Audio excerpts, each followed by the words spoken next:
you that, so appreciate you coming. And my name is James Jackson, by the way. I'm the current president of the theater club. And I'm Ben Koch. I'm the current director of our production. So you'll be seeing Pride and Prejudice, of course, as the advertisement shows, which is, of course, a book written, well, finally published in its last edition in 1813, and we're modeling it off that edition. And our own theater group, we wrote and edited ourselves to make a shortened version, as we don't want to keep you here forever. But we really hope you enjoy our show and enjoy all the volunteer students that get nothing but enjoyment out of this. So please enjoy yourself. Thank you.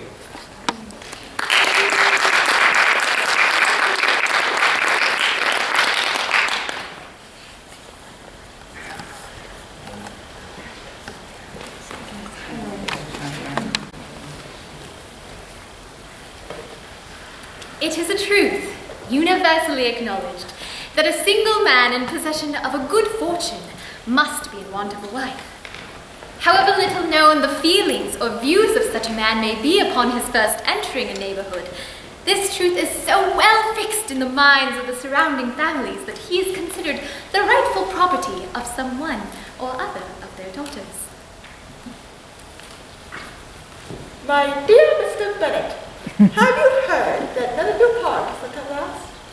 Indeed not. Oh, but it is! Do you not want to know who has taken it? You want to tell me, and I have no objection to hearing it. Well, my dear, you must know. Netherfield is taken by a young man of large fortune.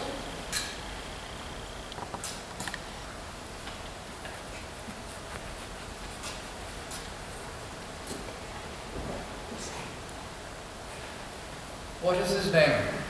Bingley. And is he married or single? Oh, single, my dear, to be sure. A single man of large fortune. 4,000 or 5,000 a year.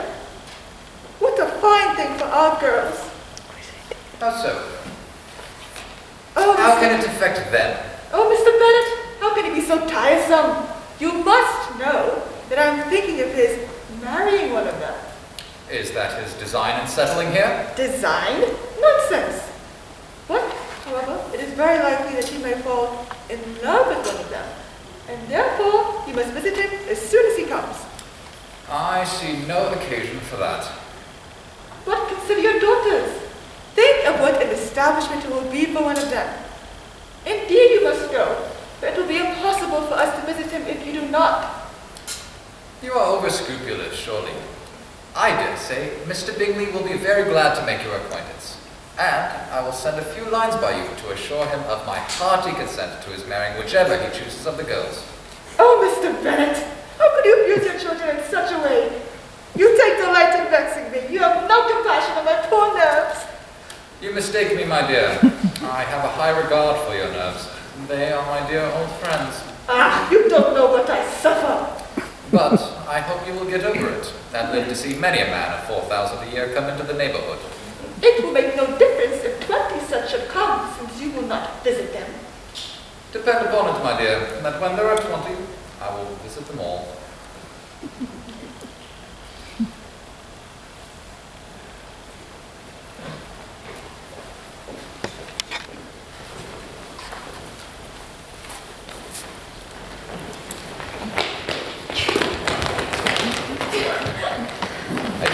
Bingley will like it, does he? You're not in any way sure Mr. Bingley will like it, since we are not to visit him. Girls, sit down. Oh, but you forget, Mama, that we will meet them at the assemblies, and Mrs. Long promised to introduce him. I cannot believe Mrs. Long will do any such thing. She's a selfish, hypocritical woman, and I have no opinion of her. And she has 2 nieces of her own. No more have I, and I am glad to find that you do not depend on her serving you. Quit coughing so, Kitty, for heaven's sake. Have some compassion on my poor nerves. Kitty has no discretion in her cough. She times them ill. I do not cough for my own amusement. When is the next ball to be, Lizzie? Tomorrow fortnight. Ah, so it is. And Mrs. Long does not return until the day before. So it will be impossible for her to introduce us to him, for she will not know him herself. Then, my dear, you may have the advantage of your friend and introduce Mr. Bingley to her. Impossible, Mr. Bennet. How can you talk so when I'm not acquainted with him myself? How can you be so teasing? I admire your prudence. A fortnight's acquaintance is certainly quite insufficient to know what a man really is. Nonsense, nonsense. What can be the meaning of that emphatic exclamation? Do you consider the forms of introduction and the stress that is placed on them as nonsense? I cannot quite agree with you there. What say you, Mary? For you are a young lady of deep reflection, I know, and read great books and make extracts. While Mary is collecting her thoughts, let us return to Mr. Bingley. I am sick of Mr. Bingley. Oh, I am sorry to hear that. Had I known as much this morning, I certainly would not have called on him. We can all escape the acquaintance now. Oh, my dear Mr. Bennet. Oh, but I knew I should persuade you at last. Well, how pleased I am. If I could but see one of my daughters happily settled at Netherfield, and all the others equally well married, I should have nothing to wish for.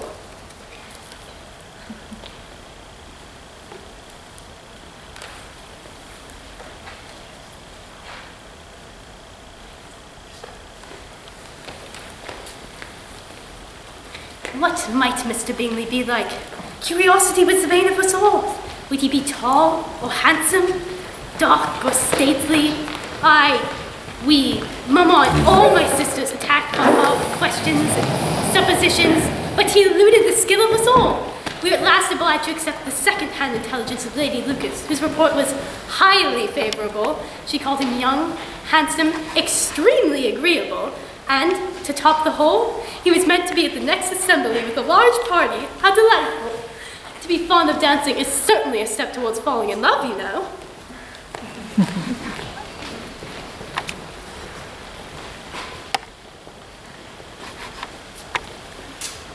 You see that gentleman standing over there with Mr. Bingley?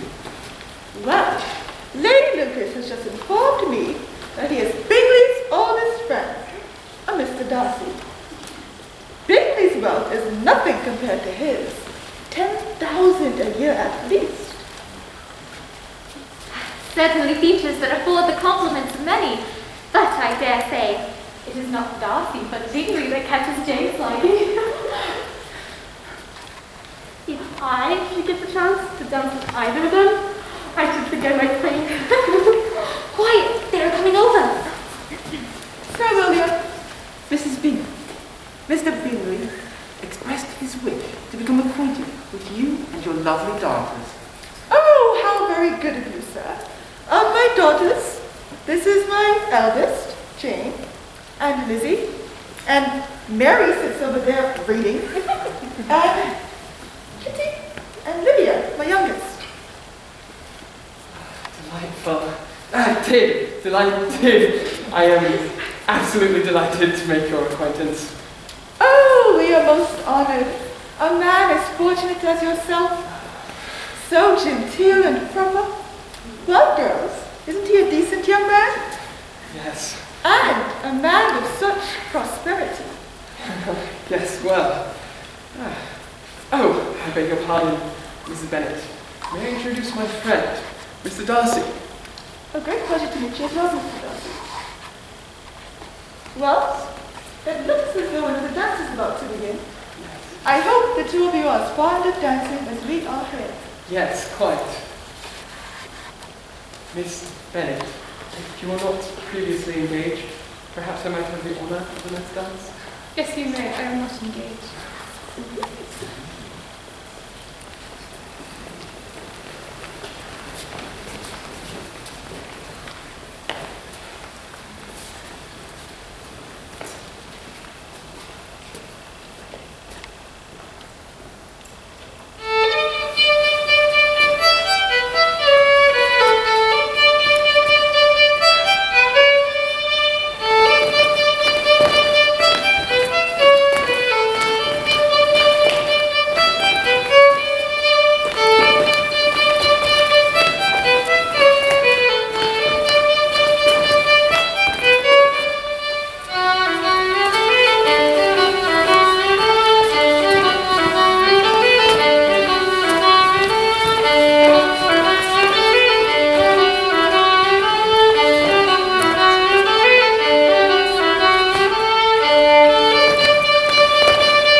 Come, Darcy, you must have you dance.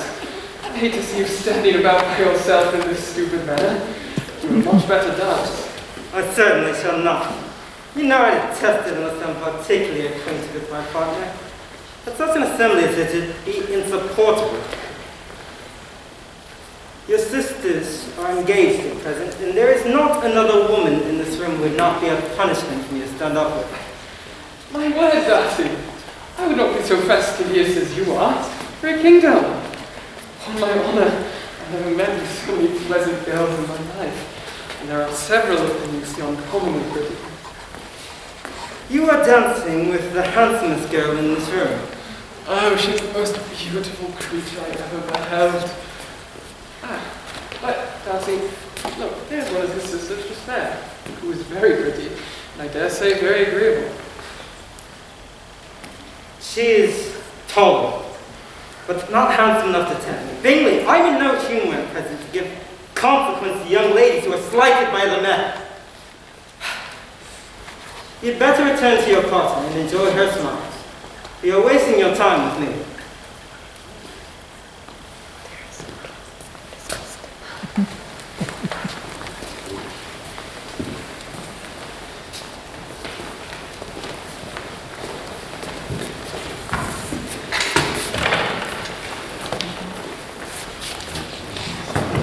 Oh, my dear Mr. Bennet, we have had the most delightful evenings, a most excellent ball. Jane was so admired. Everybody said how well she looked.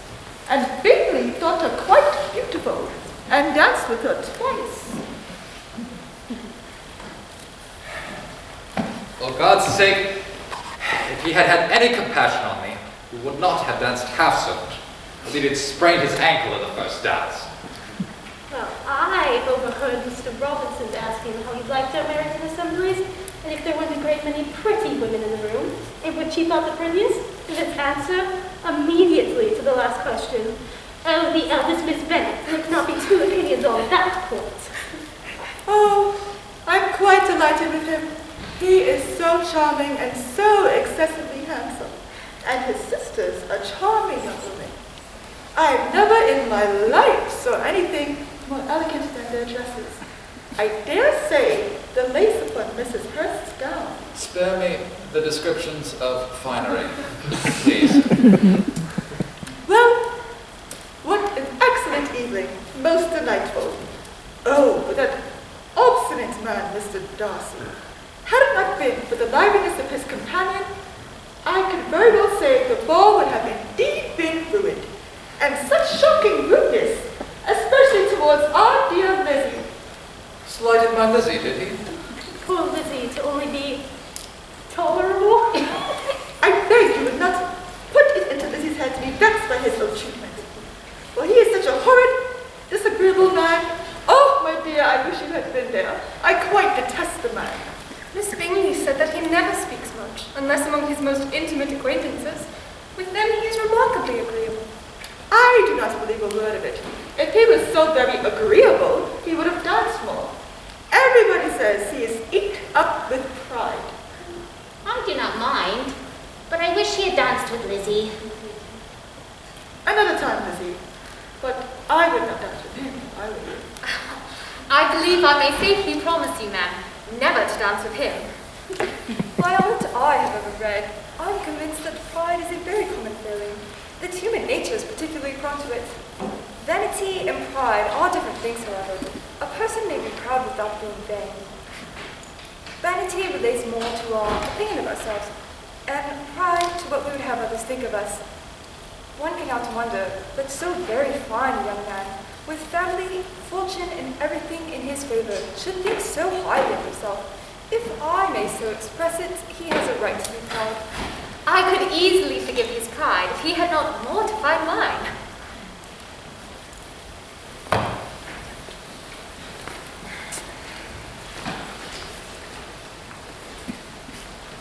When Jane and I were finally alone, she, who had been cautious in her praise of Mr. Bingley before, expressed to me just how very much she admired him. Oh, Lizzie, he's just what a young man ought to be. Oh, he's sensible, good-humoured, lively. Oh, I never saw such happy manners. So much ease with such perfect good breeding. And he is handsome, which a young man likewise ought to be, if he possibly can. His character is thereby complete. I was very much flattered by his asking me to dance a second time. I did not expect such a compliment. Did you not? I did for you. What could be more natural than his asking you again? He could not help but see that you were at least 5 times as pretty as any other girl in the room. Oh, Jane, I give you leave to like him. He certainly is very agreeable. You have liked many a stupider person before. Oh, it is true. You are a great deal too apt to like people in general. You never see a fault in anyone. Well, I would not wish to be hasty in censuring anyone, but I do always speak what I think. I know you do, and it is that which makes the wonder. With your good sense, and to be so honestly blind to the follies and nonsense of the world, to be candid without design, to see the good in everyone's character and make it still better and say nothing of the bad, belongs to you alone, dear Jane.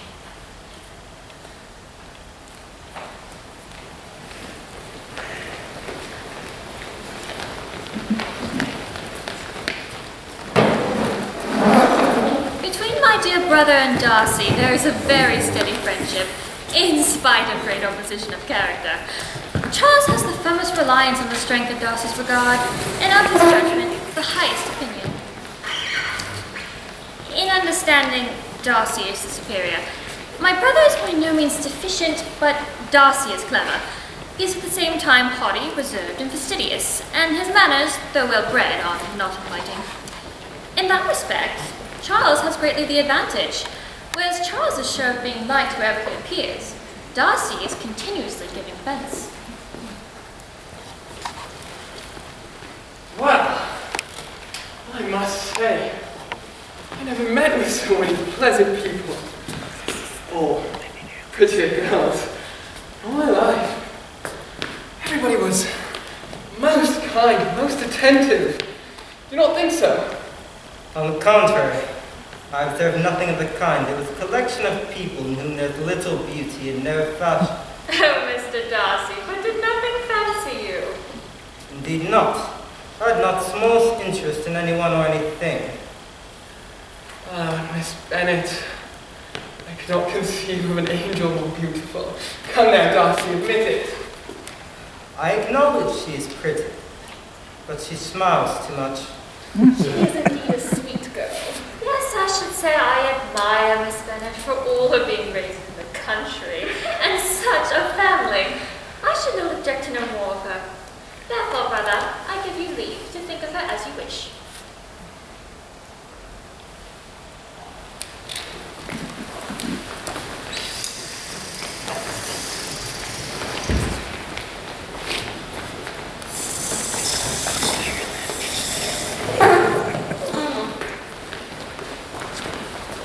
I had at first scarcely allowed her to be pretty, looking at her without admiration. But no sooner had I made it clear to my companions that she hardly had a good feature in her face, only to find it rendered uncommonly intelligent by the beautiful expression of her dark eyes. By my critical eye, I noted more than one failure of perfect symmetry in her form, but I cannot deny her figure to be light and pleasing. And in spite of her manners not being those of the fashionable world, I'm caught in her ease and playfulness. I begin to wish to know more of her. Let's have another dance, shall we? Yes.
before him.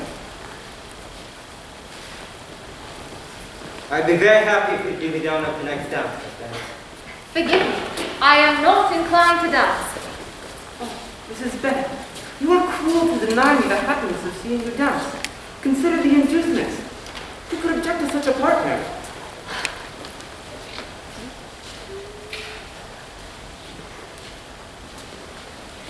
I guess the subject of your reverie. I should imagine not. You are considering how insupportable it would be to spend many an evening in such a manner, in such insipid society. On the contrary, I observe nothing of the kind.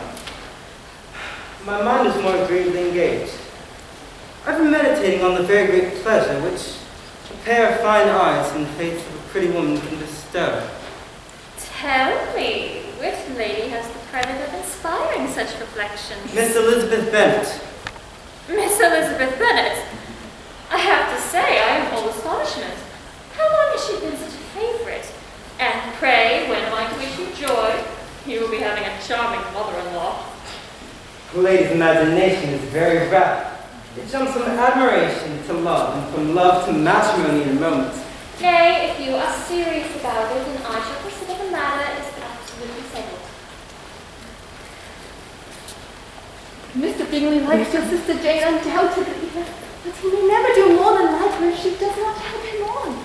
But there are very few of us who have heart enough to be really in love without proper encouragement. She had better show him more affection than she feels if she hopes to secure him. Secure him? Really, Charlotte? Remember, Lizzie, that he does not know Jane's disposition as you do. When she secures him, then there will be more leisure for falling in love as much as she chooses. Your plan is a good one, were nothing in question. But these are not Jane's feelings. She does not even know the degree of her own regard, nor of its reasonableness. She has known him only a fortnight. That is not enough time to make her understand his character or of his regard for her. I believe happiness in marriage is entirely a matter of chance. Therefore, it is better to know as little as possible of the defects of the person with whom you are married. You make me laugh, Charlotte. But it is not stand. You know it is not stand, and that you would never act in this way yourself. Well, it appears Jane will not. I do wish her success with all my heart.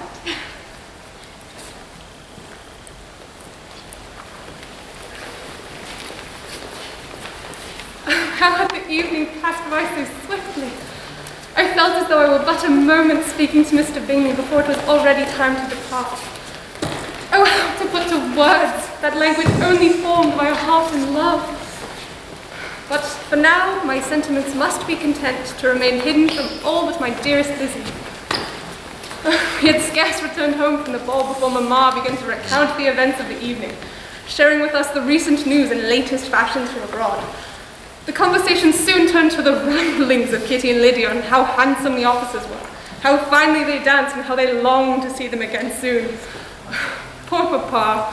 Between talk of new silk and soldiers, he could only remark upon the vacant minds of his two youngest. To think that the regiment will remain for the whole winter? And only a walk away. Oh, imagine how many balls we might attend before spring. We shall both need new dresses. Oh, yes, to dance with all the soldiers. Yes. I have suspected it for some time, but I am now convinced. You must be two of the silliest girls in all the country. How I admire Captain Carter. Perhaps best of all of them. I do hope we'll see something of him before he leaves. I remember the time when I liked the red coat myself. And I still do at heart very well. Let her for Miss Jane Bennet. Well, Jane, who's it from? What is it about? Make haste, my love. Well, dear Jane, what does he say? It is from Miss Bingley. Oh. She has invited me to dine with them this afternoon. She writes the gentlemen are not to be in attendance. Dining out? That is very unlucky. Can I have the carriage, Mama? No, my dear. You better go on horseback, for it is likely to rain, and therefore you must stay all night. Mother! What? I would not have you go all that way without even seeing the gentleman. This was a lucky idea indeed.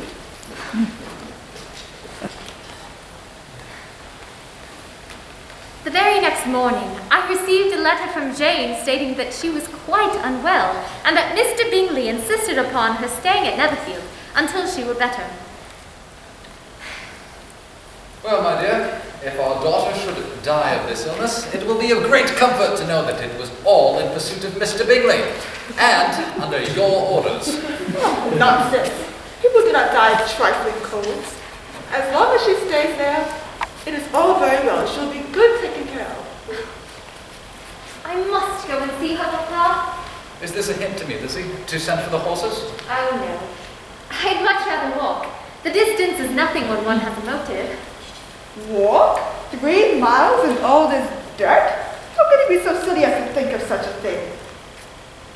Oh, well, I shall be fit to see Jane, and that is all that I want. Oh, we will go as far as Mary Timothy, Lizzie. Yes, perhaps if we know now, we might see something of Captain Carter before he goes.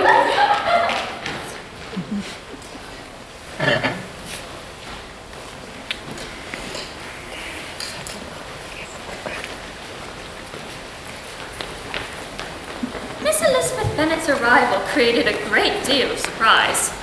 That she should have walked 3 miles so early in the day, in such dirty weather, and by herself, was almost incredible to Mrs. Hurst and myself. We admitted her in all politeness, and she was taken to her sister immediately. At dinner, when it was resolved that Jane was not getting any better, Charles insisted upon Miss Elizabeth remaining at Netherfield until her sister was well. She accepted with gratitude, returning to her sister immediately after dinner had finished. I thought nothing highly of Miss Elizabeth Bennet's performance at dinner. Her manners were very poor indeed, a mixture of pride and impertinence. She had no conversation, no style, no beauty. She has nothing, in short, to recommend her, but being an excellent walker. I shall never forget her appearance this morning. She really looked almost wild. She did indeed, Louisa. I could hardly keep my countenance. Why must she go scampering about the country because her sister has a cold? Her hair, Louisa! Yes, and her petticoat. I hope you saw her petticoat, Rhoda. 6 inches deep in mud, I'm absolutely certain. I thought Elizabeth Bennet looked remarkably well this morning. Her dirty petticoat quite escaped my notice.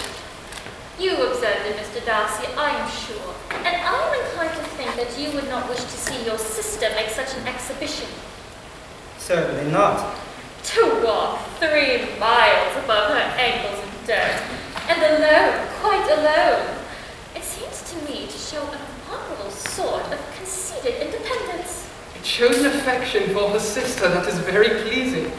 I am afraid, Mr. Darcy, that this little adventure has rather affected your admiration of her fine eyes. Not at all. They were brightened by the exercise. Well, Miss Jane Bennet, on the other hand, really is a sweet girl, and I wish with all my heart she were well settled. But with such low connections, I'm afraid there is no chance of it. And their mother... I think I have heard you say that their uncle is an attorney in Meryton. Yes, and they have another, who lives somewhere near Cheapside. That is capital. It would not make them one jot less agreeable if they had uncles enough to fill all Cheapside. But it must lessen their chance of marrying men of any consideration. That is the material point. Indeed. Oh, coffee and a game of cards.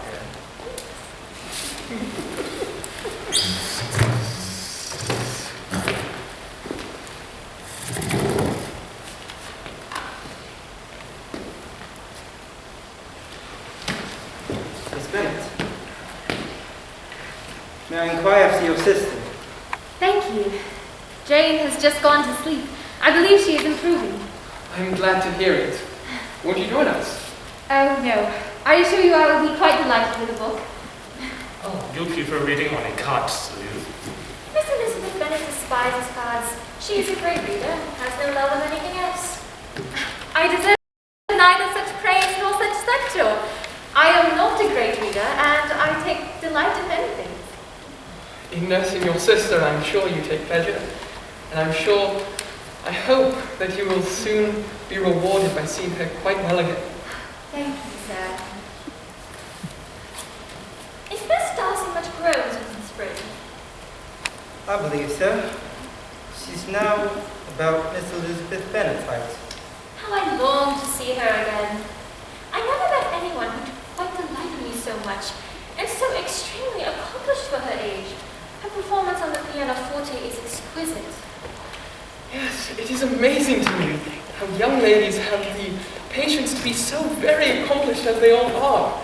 They sing, they dance, they draw, they play music, they speak French and German. And Darcy, I am sure, I never heard a young lady introduced for the first time without being informed that she was very accomplished. I cannot name more than half a dozen in the whole range of my acquaintance that are really accomplished. Oh, surely no one can really be esteemed accomplished who does not possess a certain something in her air and manner of walking, the tone of her voice, her address and expressions.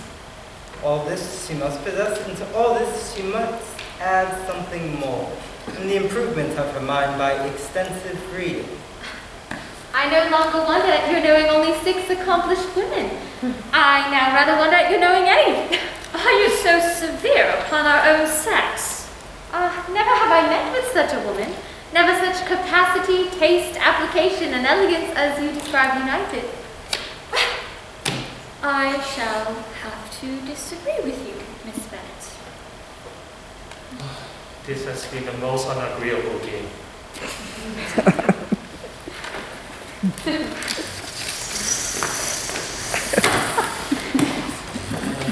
Against my greatest hopes for her recovery, Jane was still yet quite ill the next morning. Jane, I would wish nothing more than that you would be well.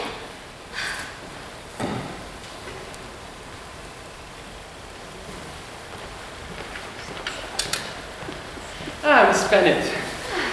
I hope you're finding means of entertainment to suit you. Oh, yes, indeed. Thank you. Wonderful.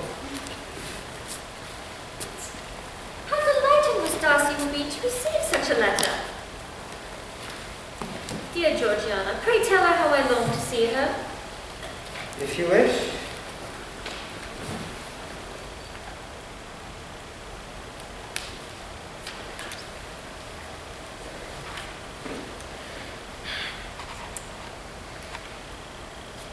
How delightful it is to spend an evening in this way. I declare, after all, that there is no enjoyment quite like reading. How sooner one tires of anything than of a book.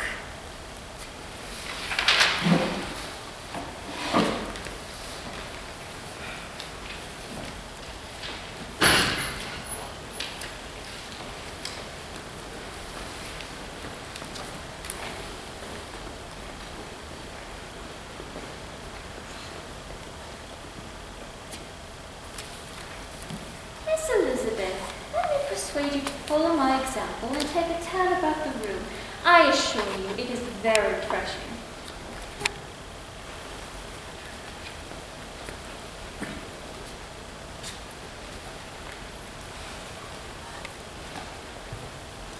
Would you not care to join us, Mr. Darcy? That would disarm the object. Whatever could he mean? I am dying to know. Do you understand him? Not at all. But depend on it, he means to be severe on us, and the surest way of disappointing him would be to ask nothing about it.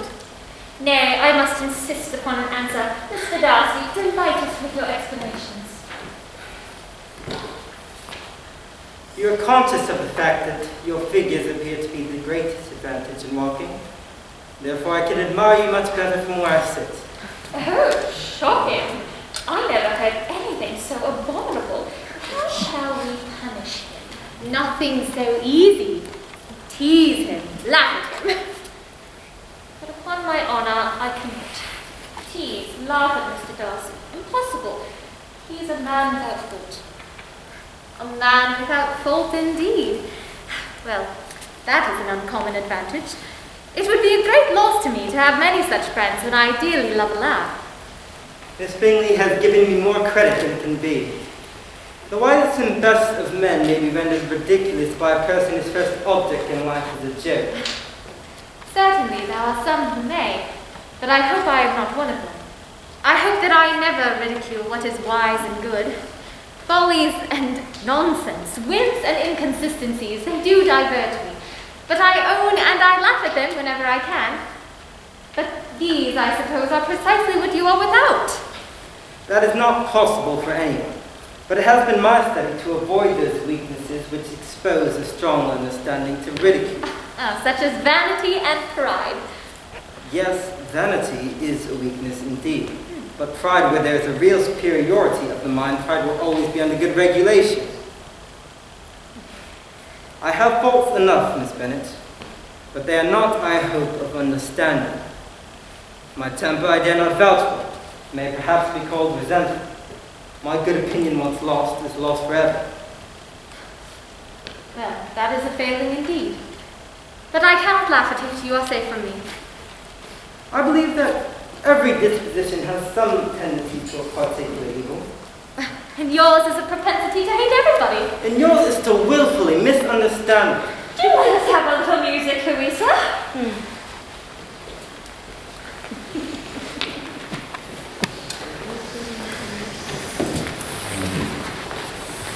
When Jane at last were well, we were allowed to take our leave of Netherfield, much to the resistance of Mr. Bingley, who continually worried after her health. For myself, it was with the liveliest of spirits that I departed from Netherfield, leaving the piercing eyes of Mr. Darcy and the incivility of Miss Bingley. How wonderful to be in the familiar comforts of home, though we were not welcomed very cordially by our mother, who insisted upon our staying longer at Netherfield. But our father, though laconic in his expression of pleasure, had missed us very much. He expressed and felt the loss of our absence in a loss of good sense and animation at the dinner table. I hope you have prepared a good dinner today, my dear, because I have reason to expect an addition to our family party. Who do you mean, my dear? The person of whom I speak is a gentleman and a stranger. A gentleman and a stranger? It is Bingley, I'm sure. Lydia, my love, ring the bell for Hill this moment. It is not Mr. Bingley. It is a person with which I have never met in the whole course of my life. I have received this letter from my cousin, Mr. Collins, who, when I am dead, may turn you all out of this house as soon as he pleases. Oh, pray do not speak of that odious man. I do think it is the hardest thing in the world that your own estate should be entailed away from your children. Yes, it certainly is a most iniquitous affair, and nothing can clear Mr. Collins from the guilt of inheriting Longbourn. But if you will listen to his letter, you may perhaps be a little softened. Dear sir, the disagreement subsisting between yourself and my late honored father always gave me much uneasiness. But since I have had the misfortune of losing him, I have frequently wished to heal the breach. There, Mrs. Bennet. My mind, however, is now made up on the subject, for having received ordination at Easter and having the distinguished patronage of the Right Honourable Lady Catherine de Bourgh, I cannot be otherwise than concerned at being the means of entering your most amiable daughters, and come with every readiness to make possible amends, and so on. Therefore, my dear, at 4 o'clock we may expect this gentleman. He seems to be a most conscientious and polite young man, and I doubt not will prove a valuable acquaintance. If he wishes to make amends, I shall not be the person to discourage him. Though it is difficult to guess in what way he needs to make amendment, the wish is certainly to his credit. He must be an oddity, I think. I cannot make him out. There is something very pompous in his style. Could he be a sensible man, Papa? Oh no, I think not. I have great hopes of finding him quite the reverse.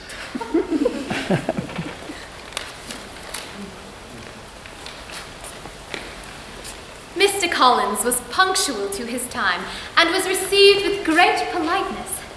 Father indeed said little, but the ladies were ready enough to talk, and Mr. Collins seemed neither in need of encouragement himself. Mrs. Bennet, I must express how very fine a family of daughters you have. I have heard much of their beauty, but in this instance fame has fallen short of the truth. But perhaps I should not say more. But perhaps we are better acquainted. You're very kind, I'm sure, and I hope with all my heart it may prove to be so, for else they will be destitute enough. I am very sensible, madam, of the hardship of my fair cousins, and could say much on the subject, but then I'm cautious of appearing forward and precipitate.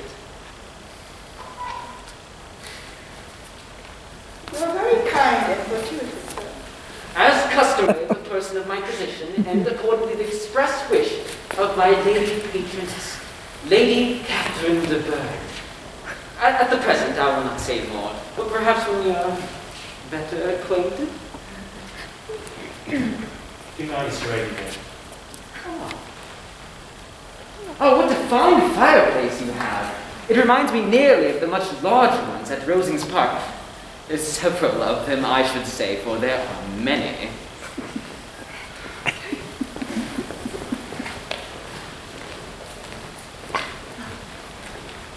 Mr. Collins was not a sensible man. Altogether a mixture of pride and false civility, self-importance and humility. His eyes were initially fixed on Jane as his future wife, but Mamma soon dissuaded him by remarking on her very soon engagement. Lizzie, equal to Jane in both birth and beauty, soon became his next choice, much to Mamma's delight. However, Mr. Collins became so tiresome to Papa he became so tiresome to Papa by following him around and talking incessantly that Papa firmly prompted us girls to walk to Meryton with Mr. Collins. I shall never tire of the walks, Meredith. There'll always be a bonnet in the shop windows that I must have. And the offices besides. Oh, is that not Denny? Oh, I say, Kenny is. Denny? If it isn't Miss Lydia Bennett, I had scarce dreamed to have seen you here. I came this very day looking for you. Ah, may I have the pleasure of introducing you to a friend of mine. Dear Ladies Bennett, Mr. George Wickoff, who has just returned with us the day before from London. He has accepted a commission in our corps, and with great pleasure, he will be with us for some duration. A great pleasure to meet you, A pleasure to meet you. A great pleasure, I assure you. Perhaps we shall become better acquainted during my time here. Perhaps you shall, that you might attend the next ball. For there is no better way to acquaint oneself than at a ball and at a dance. I would very much enjoy a ball, if there were to be such charming company as that of yours. Ah, what a fine surprise. Miss Bennet, I was just now on my way to Longbourn with the purpose of inquiring after you. Ah, Mr. Darcy, accompany me. Of course, I trust your family is in good health. Why, thank you, sir. We are quite well. How good of you to inquire. Lovely.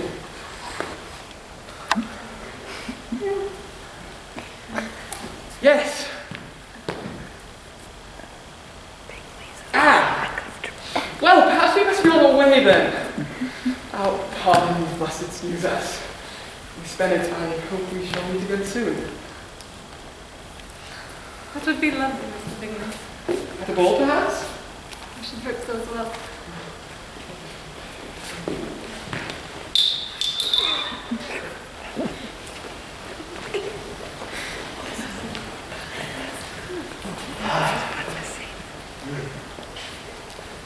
How far off is Netherfield from Meryton? Not even a day's walk, or really a few hours on horseback. Indeed. I see Mr. Darcy has been visiting Netherfield. Do you know how long he has been staying there? About a month. He is a man of large property in Derbyshire, I understand.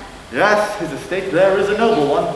You could not have met with a person more capable of giving you certain information on him than myself, for I have been connected with his family from infancy.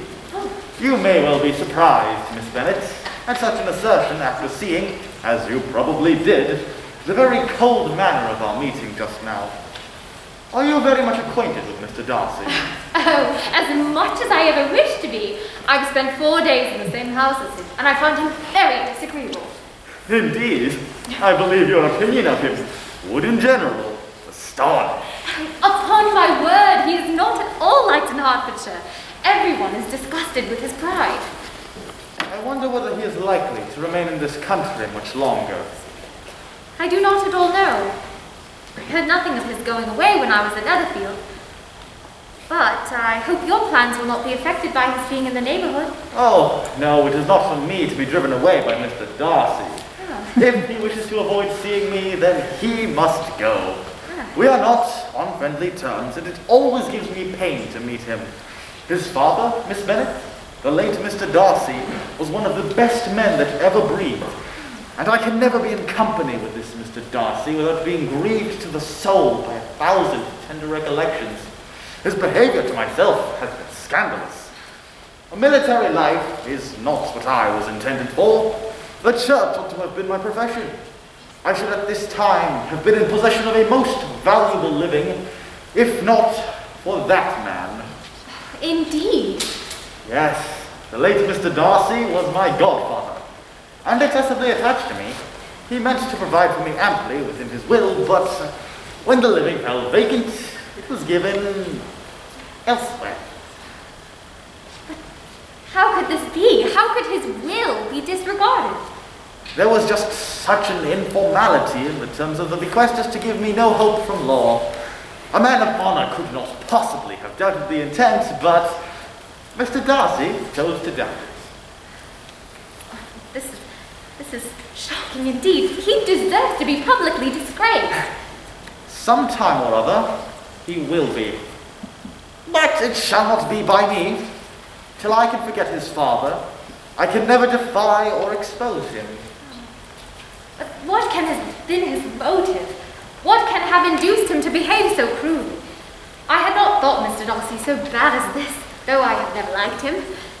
I supposed him to be despising of his fellow creatures in general, but did not suspect him of descending to such malicious revenge, such injustice, such inhumanity as this. Your words have given me much to think on, Mr. Wickham. Pray, let yourself not be concerned over the countenance of Mr. Darcy. We have spent too long pondering him. Your acquaintance, Miss Elizabeth, I must say, has been very much agreeable with me. I do hope we shall meet again soon. Perhaps so, Mr. Wickham.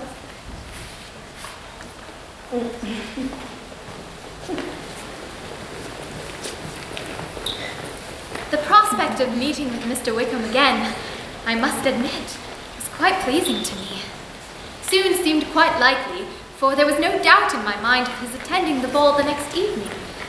With such a man as Wickham, whose manners recommended him to everyone, one could not imagine him missing such an assembly. Upon my arrival at the ball the next evening, I searched in vain for him among the clusters of red coats, distracted only by Mr. Collins, requiring me for the first 2 dances. My mind now fully occupied with Mr. Wickham's absence, I relayed to Jane and Charlotte what had passed between him and myself. Is he here then, the man of which we secretly speak? No, Mr. Wickham was called away on business.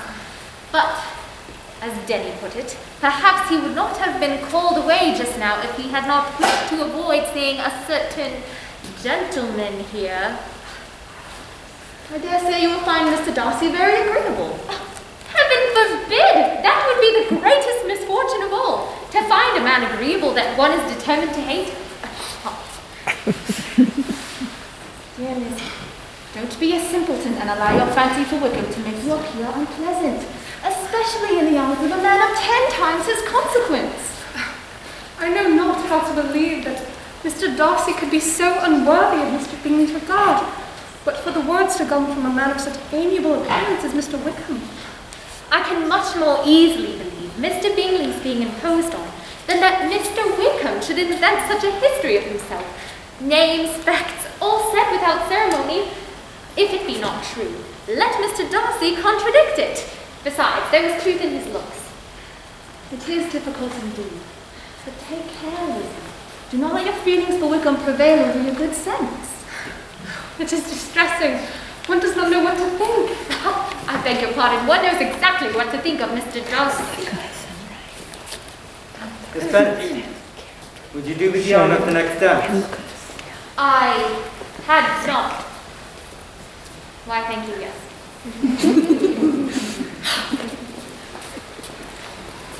The musician evening. Yes, indeed.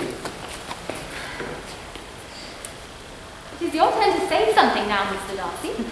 You may remark upon the size of the room or the number of couples. Perhaps. Very well. That reply will do for the present. I may remark that private balls are much pleasanter than public ones. But now we may again be silent.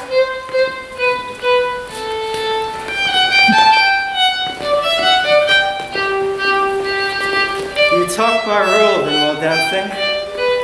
Sometimes. One must talk a little, you know. It would look entirely odd to be silent for half an hour together.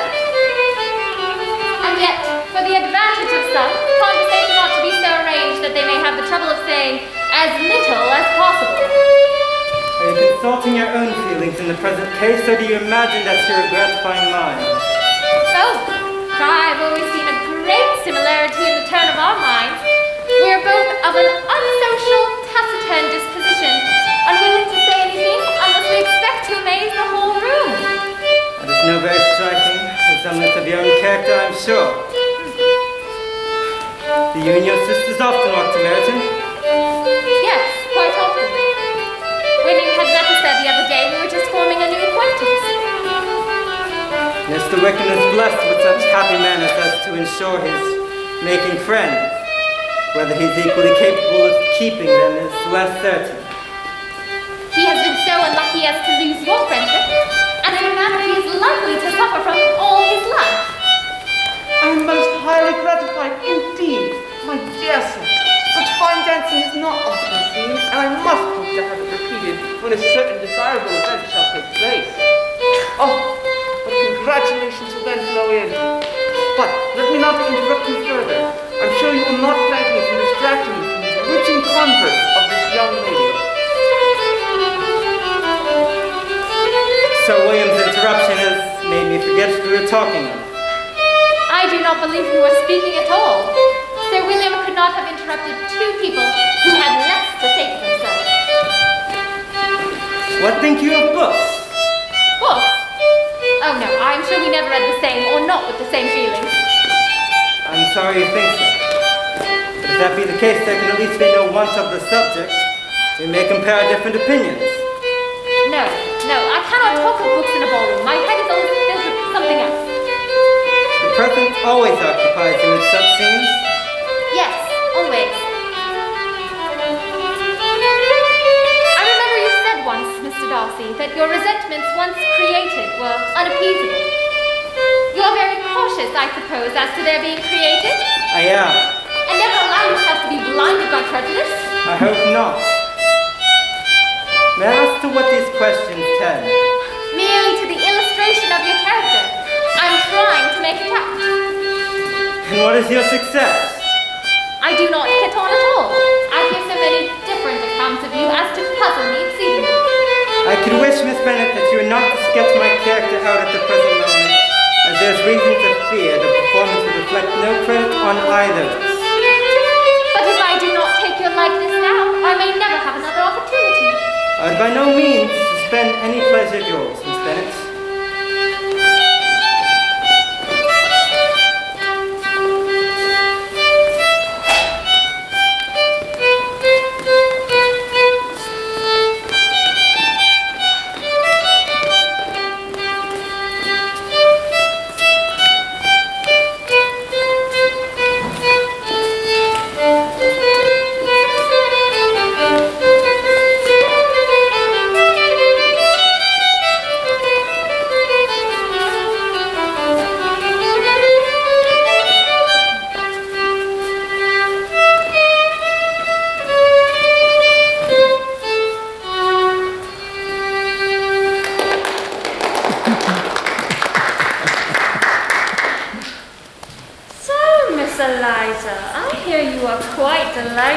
George Wickham. Your sister has been talking to me about him and asking me 1,000 questions, and I fear that the young man quite forgot to tell you, among his other communications, that he was the son of old Wickham, the late Mr. Darcy's steward. Let me recommend you, however, as a friend, not to give implicit confidence to all his assertions. George Wickham has treated Mr. Darcy in a most infamous manner. I do not know all the particulars, but I do know that Mr. Darcy was not in the least to blame. And though my brother could not well avoid including him in his invitation to the officers, he was excessively glad to find that Wickham had taken himself out of the way. I pity you, Miss Eliza, for this discovery of your favourite's guilt. But really, considering his descent, one could not expect much better. His guilt and his descent, by your account, appear to be the same. For I have heard you accuse him of nothing more than being the son of Mr. Darcy's steward, and I can assure you he informed me of that himself. I beg your pardon. Forgive my interference. It was kindly meant. Oh, insolent girl! Cousin Lizzie, I have just discovered that there is now, in this very room, a relation to my patroness, who would have dreamed of my meeting a nephew of Lady Catherine de Bourgh in this assembly. I'm most thankful that the discovery comes in time for me to pay my respects to him, which of course I'm going to do right now, and I'm sure he will excuse me for not having done it before. No, Mr. Collins, you are not going to introduce yourself to Mr. Darcy. Indeed I am. For it is in my power to inform him that her ladyship was quite well yesterweek. Mr. Collins. Mr. Collins! Oh, is there anything we can do to prevent him? No. I just discovered, Mr. Darcy, that your relation to my patroness, Lady Catherine de Bourgh. You must understand, I could hardly keep myself from informing you that her ladyship was in excellent health, whose relation was related to me. Of course, I must apologize for not apprising you sooner, but I did not dream of meeting a relation in this assembly. And you are? I am William Collins, Mr. Darcy, a humble clerk upon which her ladyship bestowed a sizable living in Hunsford. No one could be more grateful than I for her gift, but she has been most gracious in all ways. She has often afforded me a visit to Rosens Park. There is no other place quite like the grounds of that fair estate, don't you think? Well, and of course, owing all of its elegance to her brilliance and sense of taste. And you, as her relation, must carry the same affability. Therefore, words cannot express how great a pleasure it is to your acquaintance. My dear Lady Lucas, I cannot be so fond of such a match as Jane and Mr. Bingley. He is such a charming young man, and but 3 miles from Longbourn, and with such fortune. Oh, I expect to see a very soon engagement. Oh, and nothing could make me happier. Such a thing will be a great establishment for my dear girls. Actually, it will put them in the way of other rich men. You have performed delightfully, my child, but you have delighted us for long enough that the other young ladies have a chance to exhibit. Oh, Lord, how tired I am.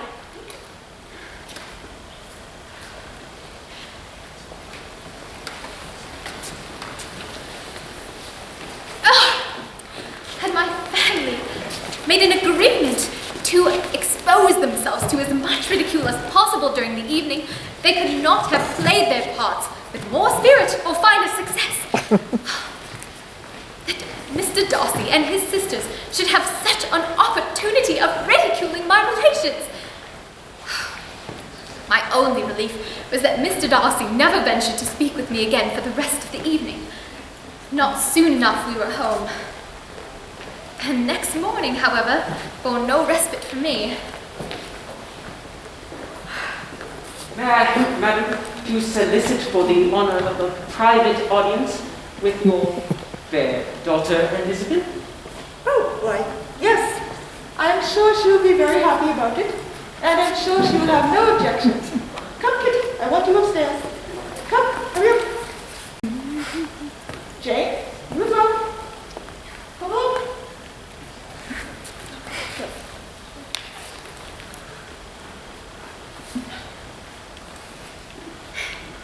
My dear cousin, allow me to assure you that I have your respected mother's permission for my address. You, of course, can have no doubt as to the purpose of my discourse. Oh, from almost the moment I entered the house, I singled you out as the companion of my future life. But before I run away with my feelings on the subject, perhaps I should state my reasons for marrying. My reasons for marrying are, first, that I think it a right thing for any clergyman to set the example of matrimony in his parish. Secondly, I'm convinced that it will greatly add to my happiness. And thirdly, which perhaps I ought to have mentioned earlier, that it is the express wish of my very noble patroness. Mr. Collins, she said, you must marry. You choose wisely, choose a gentlewoman for my sake, and let her be an active, useful sort of person.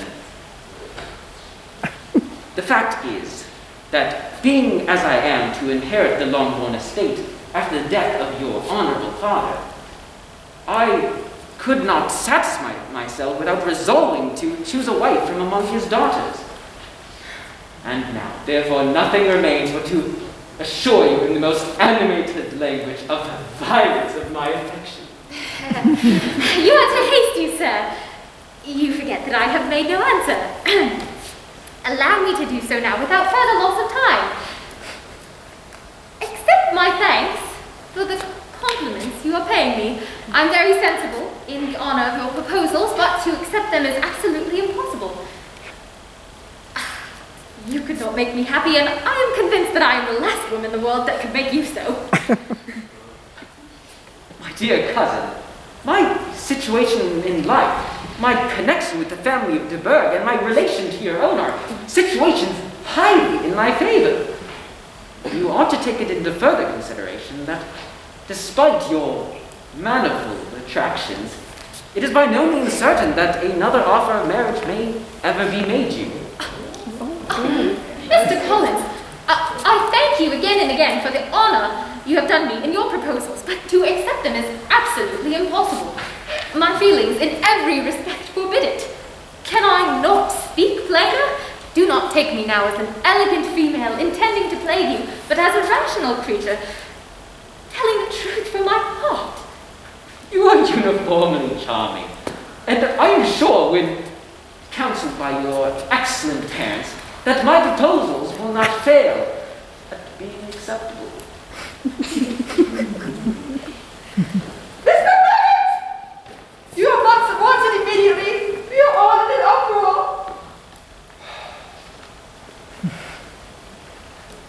What can be the meaning of all this racket?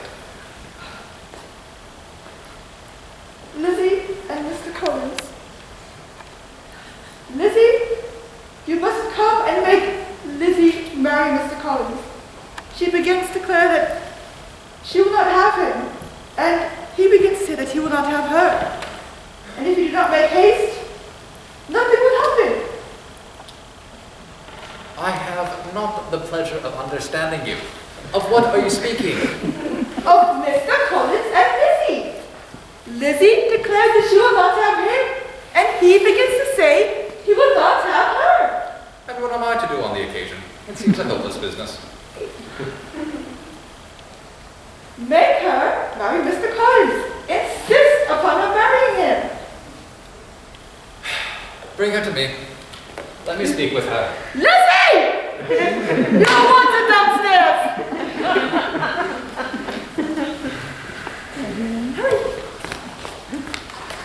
Come here, child. I understand that Mr. Collins has made you an offer of marriage. Is it true? Very well. And this offer of marriage you have refused. I have indeed, sir. We now come to the point.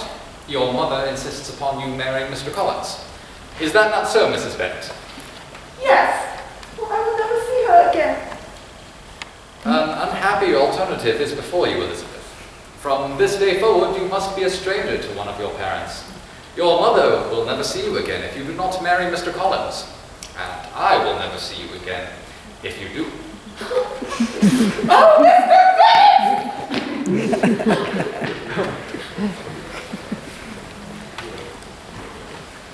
My dear Charlotte, engaged to Mr. Collins?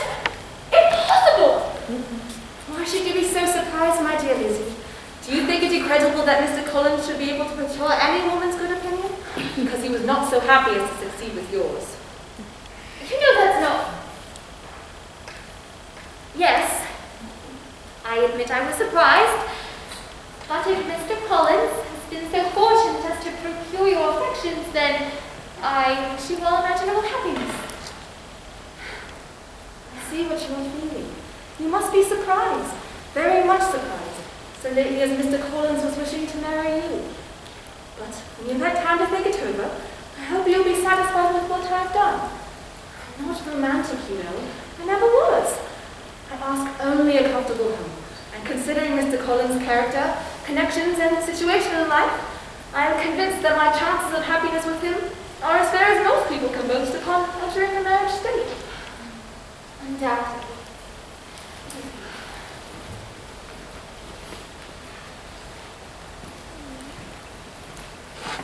Between Elizabeth and I, there was a mutual silence on the subject, and she was persuaded that no real confidence could ever subsist between us again. Her disappointment in me made her turn with fonder regard to her sister, for whose happiness she daily grew more anxious, as Mr. Bingley had now been gone a week, and nothing more was heard of his return. Day after day passed without hearing any other tidings of him. Even Elizabeth began to worry, not that Bingley was indifferent, but that his sisters would be successful in keeping him away.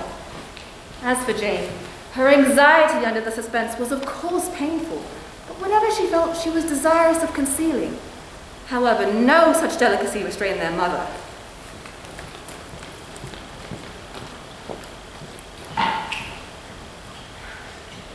Mr. Bennett! Mr. Bennett! I'm coming. What is it that you want? There's something I wish to speak to you about. And? I cannot believe. Where has Mr. Bingley been? Should he not have been back by now? I must say I'm quite upset about it. If he does not come back, Jane could consider herself very amused. And that abhorrent Charlotte Lucas. To think that I would ever see her take her place as a mistress in this house. I can't believe it. My dear, do not give way to such gloomy thoughts. Let us hope for better things. Let us flatter ourselves that I may outlive you. Mr. Bennett!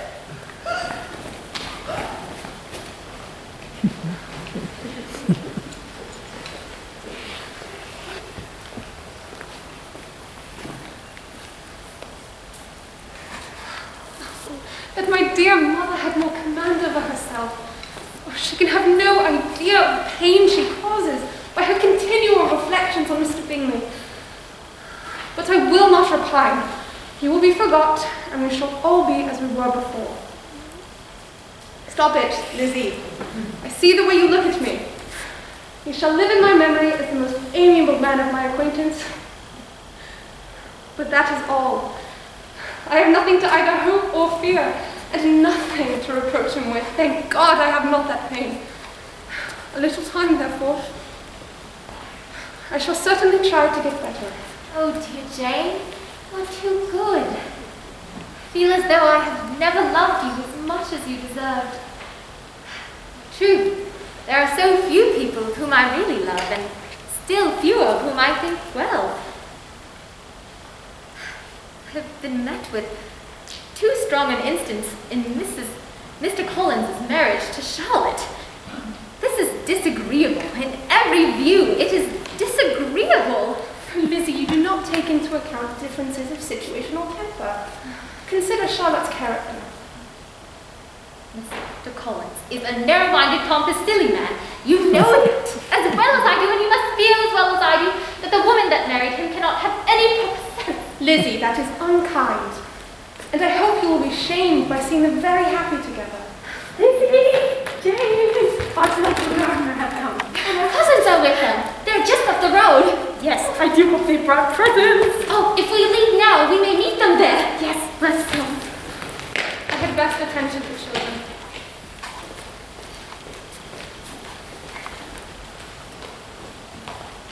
Dearest Lizzie, I should have known I might find you lost in a book. Oh, my dear Aunt Gardner, how good of you to come. It is so good to see you, Lizzie. While we are alone, I wish to speak to you, honestly, on the letter I received from you about Mr. Wickham.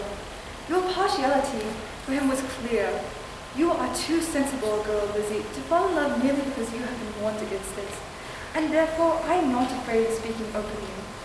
Please be on your guard. Do not involve yourself in an affection which the want of fortune would make so very imprudent. I have nothing to say against him. He is a most interesting young man.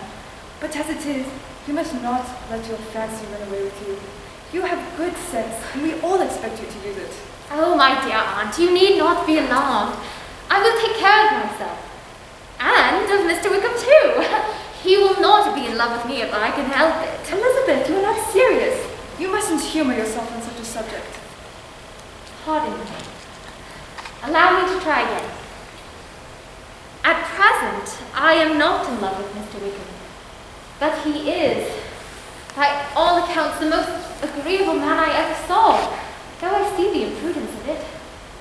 I should be so sorry as to make any of you unhappy, but how am I to be wiser than so many of my fellow young people, or how am I to know it would even be wise to resist? All I can promise you, therefore, is not to be in a hurry. While I am with him, I will not be wishing. Upon my honor, I promise to do what I believe is the wisest, and there I hope you are satisfied. Yes, I am. Truly, thank you for your guidance. Of course, my dear. Lizzie, there is one last thing I wish to speak to you about. How would you like to accompany us on a tour of the hill country this summer? We have not yet determined how far into the wilderness it shall take us, but perhaps to the lakes. Oh, my dear aunt! What joy, what felicity! You fill me with fresh life and vigor. What are young men to rocks and mountains? What hours of joy we shall share!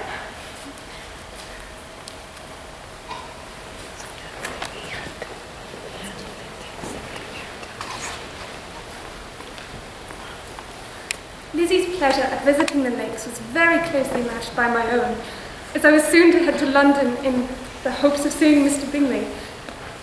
That joy was soon dissipated, however, as I began to suspect that Lizzie had been right about Miss Bingley all along. At least I shall no longer be deceived by her. When I returned to Longbourn, Mr. Wickham was again in the country, but his apparent partiality towards Lizzie seemed to have faded in the favour of another, a Miss King, whose charm had grown incredibly by the acquisition of £10,000. Lizzie bore this without material pain, and seemed to wish ill toward neither Miss King or Mr. Wickham. Kitty and Lydia, however, took his defection much more to heart than we did.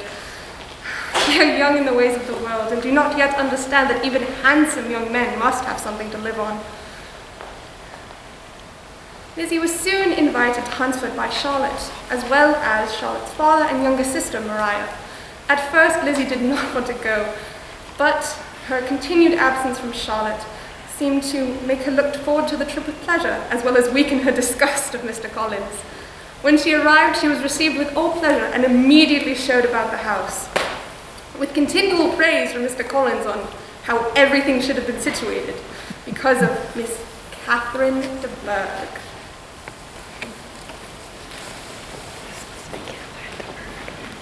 Lady Catherine, may I present my father, Sir William Lucas, and my sister Maria, and this is my friend, Miss Elizabeth Bennet. A pleasure.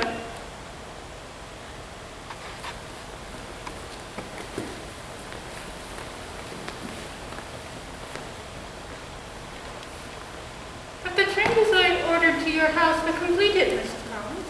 Yes. I really think you ought to listen more to my suggestions on its management.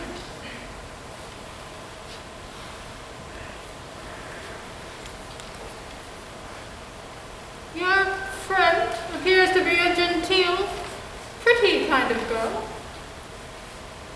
Your father's estate is entailed upon Mr. Collins, I think. For your sake, Mrs. Collins, I am glad of it. I see no occasion on entailing estates from the female line. It was not necessary in Sir Louis de Bourgh's family. Do you play and sing, Miss Bennet? A little. Oh, then sometime or other we shall have to hear you. Our instrument is a capital one, far superior to... Do your sisters play and sing? One of them does. Why did you not all learn? The Miss Wibbs all play, and their father has not so good an income as yours. Do you draw? No, ma'am. Not at all. What? None of you? Not one. That is very strange. But I suppose you had no opportunity. Your mother should have taken you every spring for the benefit of the masters. My mother would have no objection, but my father hates London. Has your governess left you? We never had a governess. What?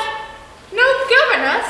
5 daughters raised up in a home without a governess? I've never heard of such a thing. Your mother must have been quite a slave to your education. I can assure you that was not the case. Then who taught you? Who attended to you? Without a governess, you must have been neglected. Compared with some families, I believe we were. But those of us which wanted to learn never lacked the means. We were always encouraged to read, and had all the masters that were necessary. Those of us who chose to be idle certainly might. No doubt, but that is what a governess will prevent. And had I known your mother, I would have advised her most strenuously to engage one.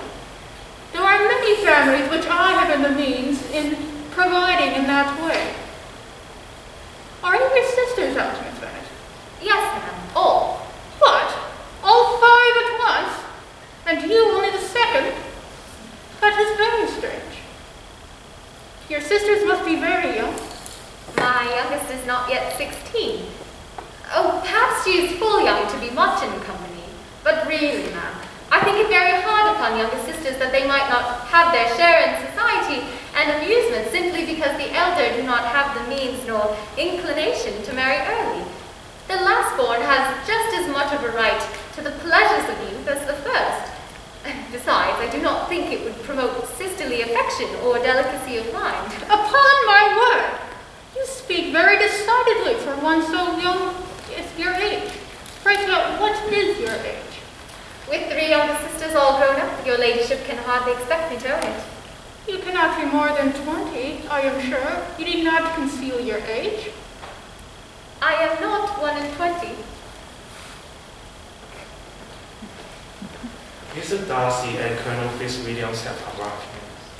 Oh, is it really my nephews? Indeed it is, madam. With Easter approaching, I thought it would be a great idea to bring some traditional family here at Rosemead. What a fine surprise for all of us here.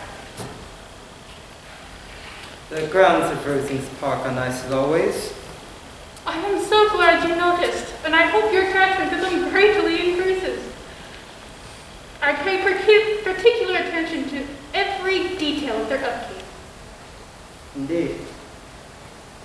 I hope your family are in good health, Miss Bennet. Yes, thank you. My sister has been in town these last 3 months. Have you never happened to see her there? I did not have the opportunity to meet Miss Bennet. Why, you must be the famed Elizabeth Bennet. A pleasure to meet your acquaintance. A pleasure to meet you as well, Colonel Fitzwilliam. But I would wish to know the origin of my renown. Why, my cousin, Mr. Darcy, speaks a great deal about you. Surely he delights in condemning my every flaw. Well, it's quite the opposite. I hope you're enjoying your stay here at Pembrokeshire. I do believe there's no place more agreeable. Oh yes, the journey to Rosemead Park was very nice. Excellent. Say, I hear you're fond of music and literature. Perhaps you could play for us before you leave, or maybe now. If you insist. be like you. Very well.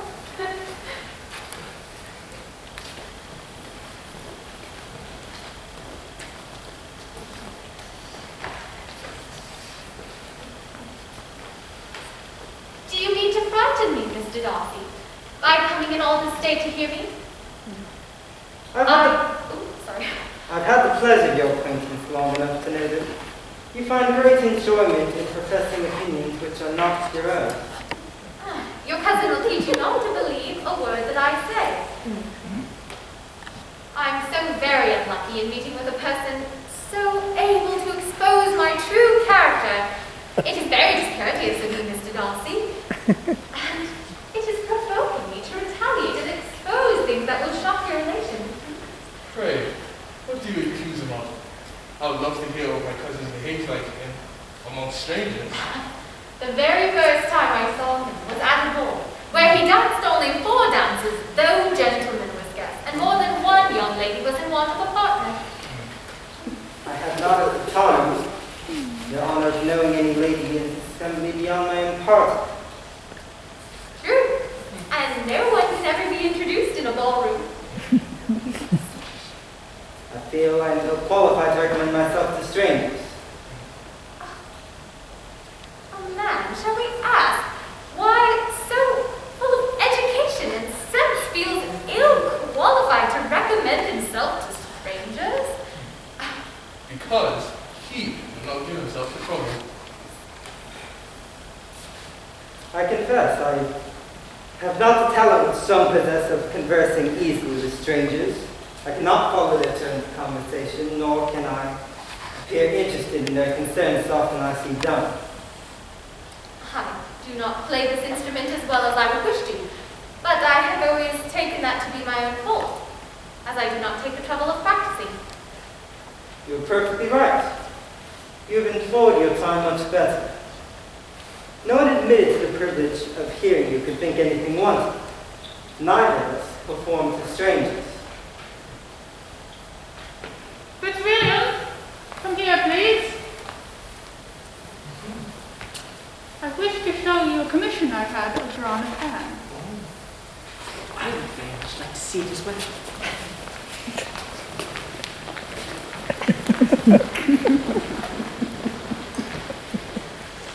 How very suddenly you all quitted Netherfield last November, Mr. Darcy.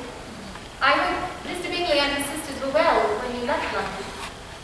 Perfectly so, I thank you. I understand that Mr. Bingley has no intention of returning to Netherfield anytime soon.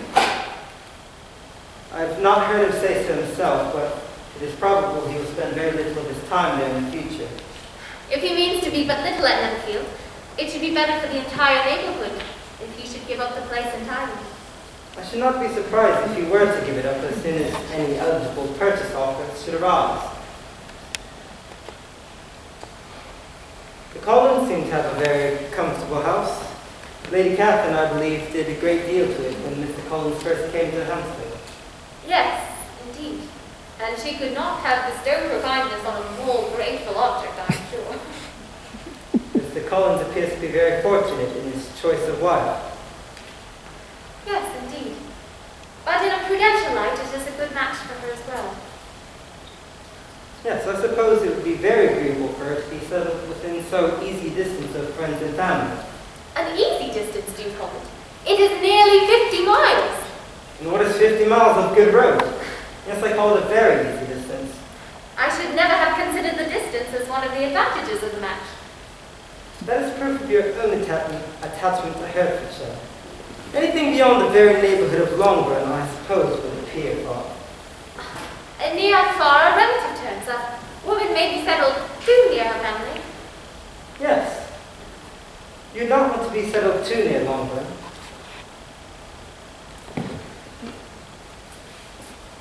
Excuse me.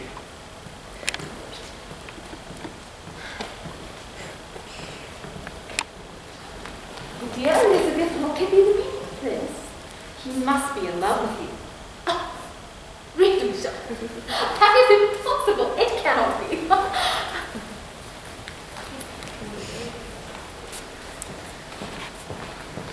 I was then fixed on a walk within the Rosings Park, when I found myself surrounded by a delightful grove of trees. I felt quite content and alone with my thoughts, only to be unexpectedly interrupted by Mr. Darcy. I felt all the ill chance and misfortune that brought him there, and to take care that it should not happen again. I told him it was a favourite haunt of mine, but that he should return a second and even a third time was still yet more odd. He even insisted on walking me back to the parsonage, which vexed me greatly, but he never said a great deal. The very next day, while reading a letter from Jane in the grove, instead of meeting with Mr. Darcy, I saw Colonel Fitzwilliam walking up to me. I never knew that you walked this way. Of course. I make this turn every year. Would you like to join me? Oh, yes, of course. Thank you. Do you certainly leave Kent on Saturday? Well, yes. If Darcy doesn't call it off again. Ah. I'm at his disposal. He handles the business as he pleases. I know nobody who likes the great power of choice much more than Mr. Darcy. I believe that he called you down here with him simply to have someone here at his disposal. Are you at all acquainted with the Bingleys? The Bingleys? Yes. I know little of them. Their brother is a gentleman-like man, a good friend of Darcy. Yes. Mr. Darcy is very kind to Mr. Bingley. He takes prodigious care of him. Care of him? Yes. I heard him say that he congratulated himself of saving his friend from the inconvenience of the most imprudent of marriages. Did Mr. Darcy give a reason for his interference? Well, there are some objections to the lady. Miss Elizabeth, are you okay? Yes, indeed. I simply do not know why Mr. Darcy should have had a say in what manner his friend was to be happy. Well, perhaps. But it would lessen the triumph of my cousin greatly.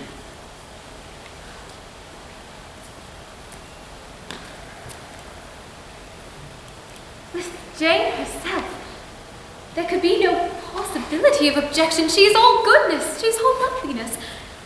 Her manners excellent, her mind improved. Oh, dear Jane, if you would have known what schemes were in this place that prevented your happiness. Dear Jane, you have had no reason to suffer so. Very soon I shall be with you. What a comfort that will be.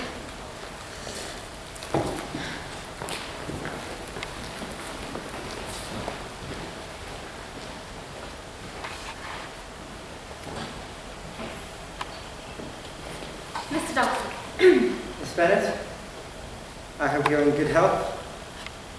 Yes, I am very well, thank you. I'm glad to hear it.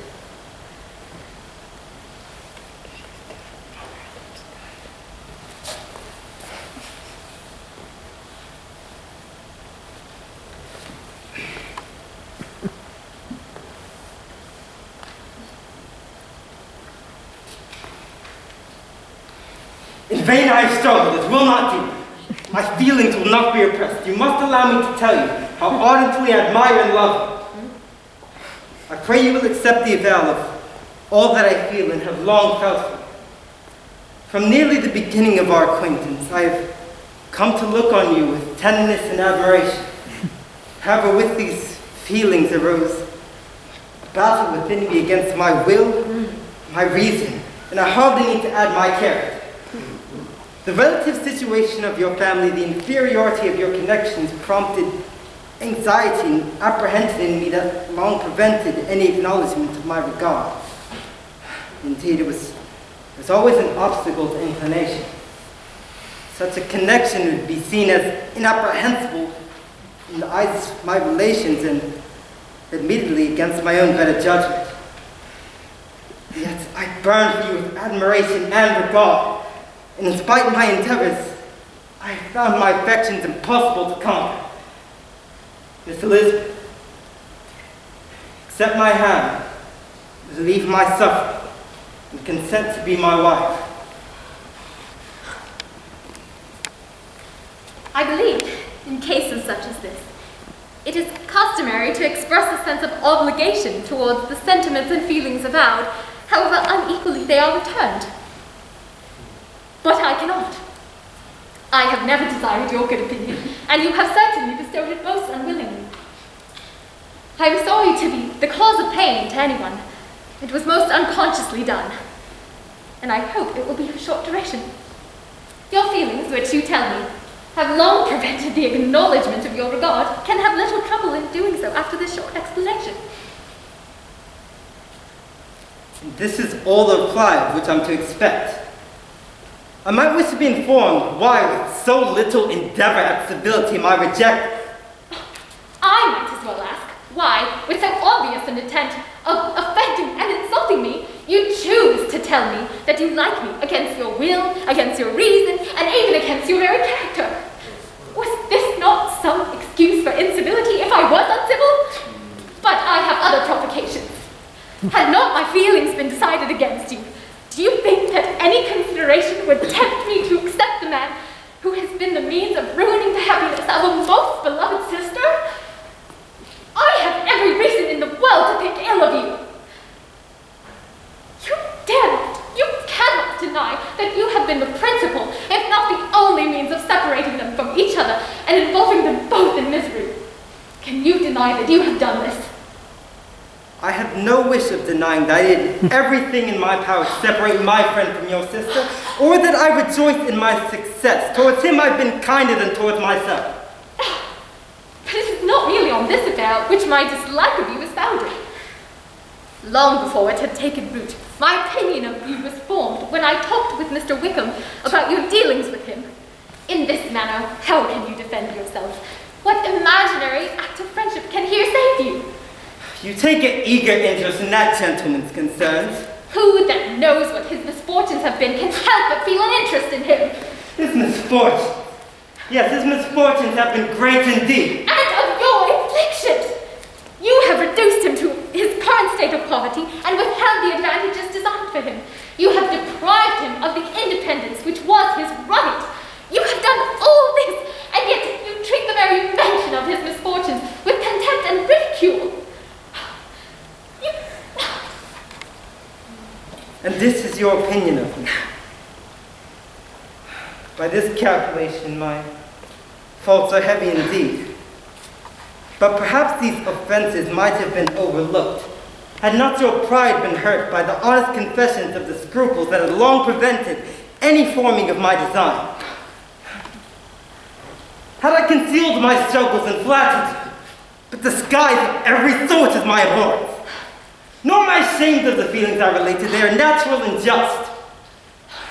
Mr. Darcy, you are indeed mistaken if you believe the mode of your declaration had any other effect on me, other than it spared me the concern I might have had in refusing you, had you behaved in a more gentlemanlike manner. You could not have offered your hand in any way that could possibly tempt me to accept it. From the earliest moments of our acquaintance, I have been led in the fullest belief of your conceit, of your arrogance, and your selfish disdain for others. I had not known you a month before I knew that you are the last man in the world that I could ever marry. You have said quite enough, madam. I perfectly comprehend your feelings, and now I have only to be ashamed of what my own have been. Forgive me for having taken up so much of your time, and I pray you will accept my best wishes for your health and happiness.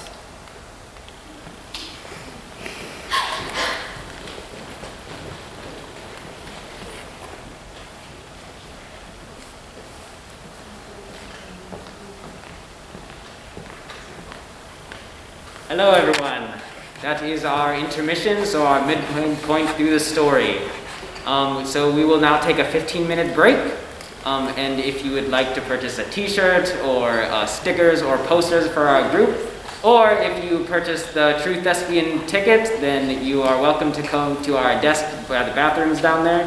But if not, please be back by 15 minutes so we can start for the second half. Thank you so much.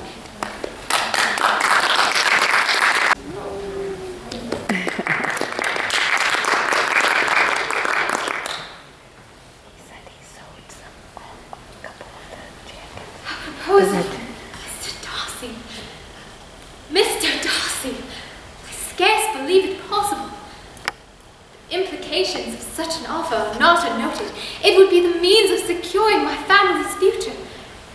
But to accept a man who has most willingly caused the heartache of a most beloved sister, and one who has allowed his friend to be reduced to such a state of poverty, is impossible. What arrogance and self-servitude. I need more time alone with my thoughts. Perhaps a walk in the woods will comfort me.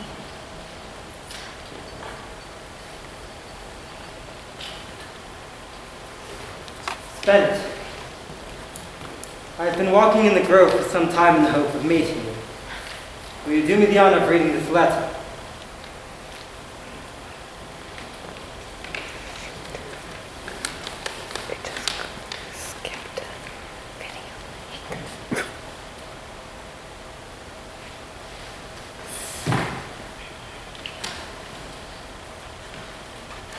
Be not alarmed, madam, on receiving this letter, of it containing any renewal of those offers which last night were so disgusting to you. If in this explanation I relate feelings which are offensive to yours, I can only say that I am sorry. I had not been in Hertfordshire long before I saw that Bingley preferred your elder sister to any other young woman in the country. I observed, however, that your sister looked on Bingley without any particular regard, and that, however amiable her temper, her heart was not likely to be easily touched. I did not believe her to be indifferent because I believed it on impartial conviction. Impartial conviction, indeed. If I had been mistaken and inflicted pain on her, your resentment of me has not been unreasonable. However, my objections to the marriage go further. The situation of your family, though objectionable, was nothing in comparison to the total wants of propriety so frequently, so almost uniformly betrayed by your mother, your three younger sisters, and occasionally even your father. Therefore, I became determined to separate my friend from your sister, and as Bingley has a stronger dependence on my judgment than his own, it is not difficult to convince him of her indifference. There is but one part of my conduct on which I do not reflect with satisfaction. It is that I concealed from him your sister's being in town. Perhaps this concealment was beneath me. It is done now, and it was done for the best. On this subject I have nothing more to say, no other apology to offer. With respect to that other accusation of having injured Mr. Wickham, I can only repeat it by laying before you the whole of his connection with my family. Mr. Wickham is the son of a very respectable man, whose good conduct inclined my father to liberally support his son at school. My father hoped the church would be his profession. As for myself, it is many years since I first observed a total lack of principle and unavoidable restraint in his behaviors. My excellent father died about 5 years ago, and in his will, he recommended a valuable family living to Mr. Wickham as soon as it was vacant. Mr. Wickham soon wrote that, having resolved against the church and now intended on studying law, I wished rather than believed him to be sincere. But regardless, I ceded to his proposal. Therefore, he resigned all claim to assistance in the church and the living, and accepted in return £3,000. All connection between us seemed now dissolved. For about 3 years, I heard little of him. But when the living fell vacant, he now absolutely resolved on being ordained, and desired the living. You will hardly blame me for refusing him when I had already given him more than his due in compensation for it. After my refusal, every appearance of acquaintance was dropped. How he lived, I did not know. But last summer, we met again in the most painful of circumstances, which I wish to forget. Last summer, my sister went to Ramsgate and also went to Mr. Wickham, undoubtedly by design. Georgiana was persuaded to believe herself in love and to consent to an elopement. She was then but 15 years old. I joined them unexpectedly a day or two before the intended elopement, and Georgiana, unable to bear the idea of grieving her brother, whom she looked up to as a father, acknowledged the whole scheme to me. You may imagine how I felt and how I acted. Mr. Wickham left immediately. His chief object was unquestionably my sister's fortune of £30,000, but I cannot help supposing that the hope of revenging himself on me was a strong inducement. His revenge would have been completed indeed. This, madam, is the faithful narrative of every event with Mr. Wickham, and if you do not absolutely reject it as false, you will, I hope, acquit me henceforth of cruelty towards Mr. Wickham. I only add, God bless you, it's William Darcy.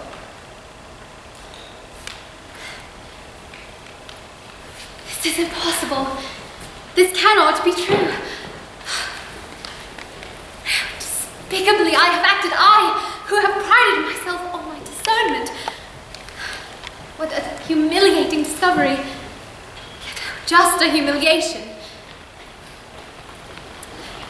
Had I been in love, I could not have been more wretchedly blind. But it was vanity, not love, which was my folly. Pleased by the preference of one, and offended by the neglect of the other, I have courted ignorance and driven reason completely away. Till this moment, I never knew myself. Oh, what a great many things have happened, and how many things I shall have to conceal.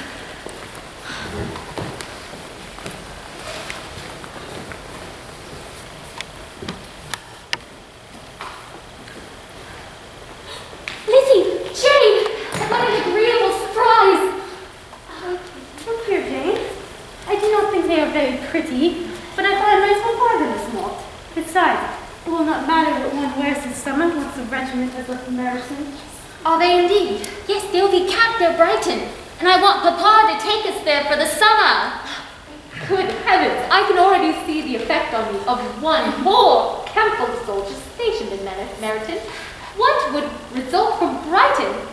And a whole campful of soldiers. Oh, a whole campful of soldiers. I remember the time when I myself was very attached to an officer, 25 years ago. I was so hurt when Colonel William left. I thought it should have broken my heart. I'm sure it will break mine. Think what a miserable summer we shall have. Aunt Phillips is sure that a bit of sea bathing will do me a great deal of good. I long to go sea bathing. A little sea bathing would set me up further. And yet I am unmoved, without the slightest intention of yielding. I'm glad you have come back, Lizzie. I'm glad you have come back, Jane.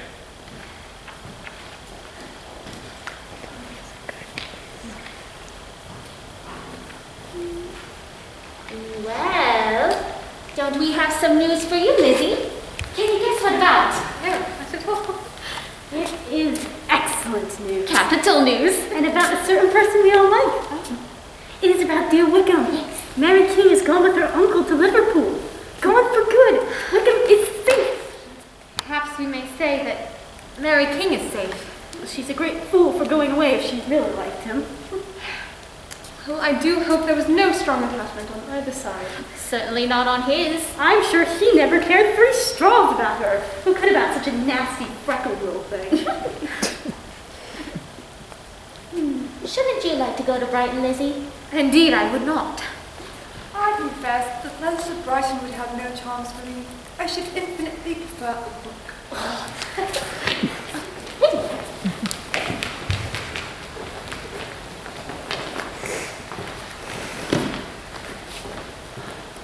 Lizzie, Jane, you will never guess. I've just received a letter from Mrs. Foster asking me to accompany her and the Colonel to Brighton. I cannot see why Mrs. Foster couldn't have invited me as well. Though I'm not her particular friend, I deserve to go there just as much as she, for I am 2 years older. Ha! Ha! Oh! Now you ought to all congratulate me on my good fortune. Maybe you must remember that Father has not yet given his approval. Ha! That is where you are wrong. What? Go ask him yourself. I can already imagine the sea of scarlet surrounding me.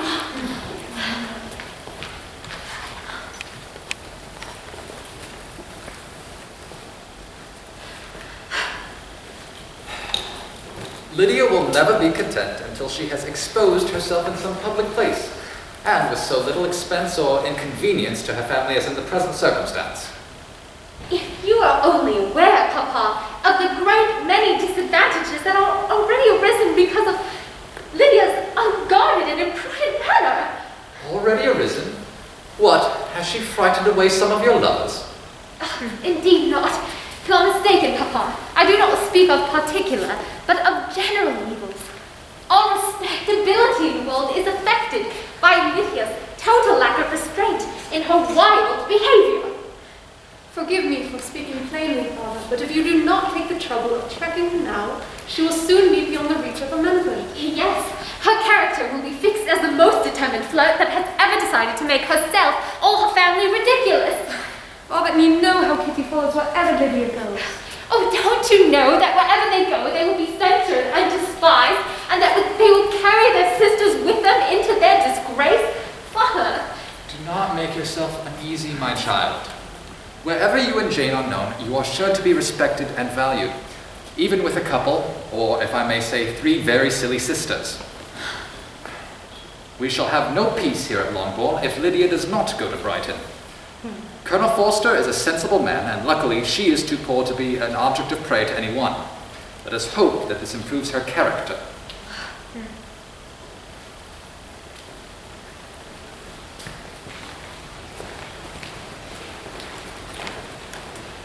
It is fortunate that I had something to wish for.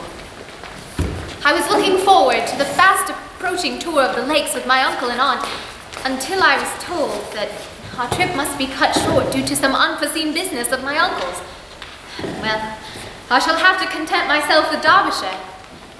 This is Mr. Darcy's county. May I rob it of a few petrified spars without his perceiving me?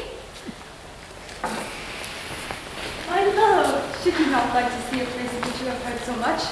A place, too, with which many of your acquaintances are connected. Yes, it is Darcy's estate, but Wickham passed all his youth there. No, I should have no business at Pemberley. I should feel quite unwelcome. I must confess, I am very tired of seeing so many great houses, and after going through so many, I no longer find pleasure in fine carpets or satin curtains. If it were merely a fine house richly furnished, I should not care for it myself. But the grounds of Pemberley are delightful. They have some of the finest woods in the country.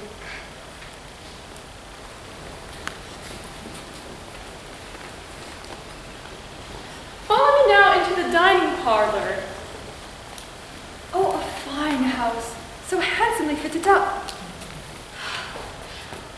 And then of this place I might have been mistress. Lizzie, come see this portrait. It is a rather fine painting, is it not? Oh, yes, indeed. Oh no, that is the son of my late master's steward, Mr. Wickham.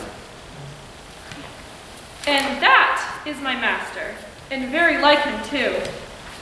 It is a handsome face, but Lizzie, you can tell us whether it is like him or not. Oh, does the young lady know Mr. Darcy? A little. And is he not a handsome gentleman, ma'am? Very handsome indeed. Yes. I am sure I know none so handsome. Is your master much at Pemberley?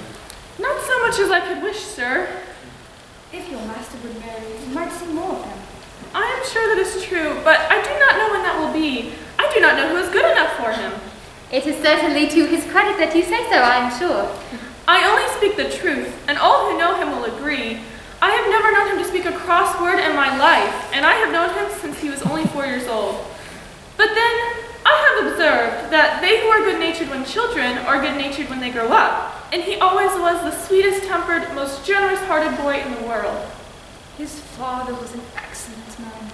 Indeed he was, and his son will be just like him. He is the best landlord and the best master. But now I should leave you to the gardens. The grounds really are most marvelous. This fine account of him is not quite consistent with his behavior towards our poor friend. Perhaps we were deceived. That is not very likely, I would think.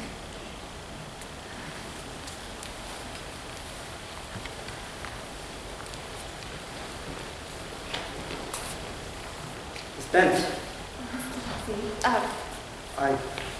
I did not expect to see you here. Are your family in good health? Yes, indeed, thank you. How long have you been visiting Derbyshire? A few days. And where are you staying? The inn at Lambton. Yes, right, of course. And your family are in good health, all your parents and sisters? Indeed. We are all very well. Excuse me for one moment.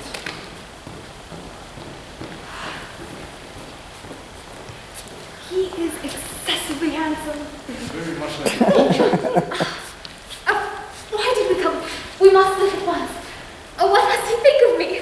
What's wrong, Lizzie? What did he say? Oh, he was polite and he inquired after our family and was everything civil, though I know not what the things. You seem to be not quite yourself. I must ask for your forgiveness for not greeting you properly before. Mr. Darcy, the grounds of Pemberley are delightful and charming in every way.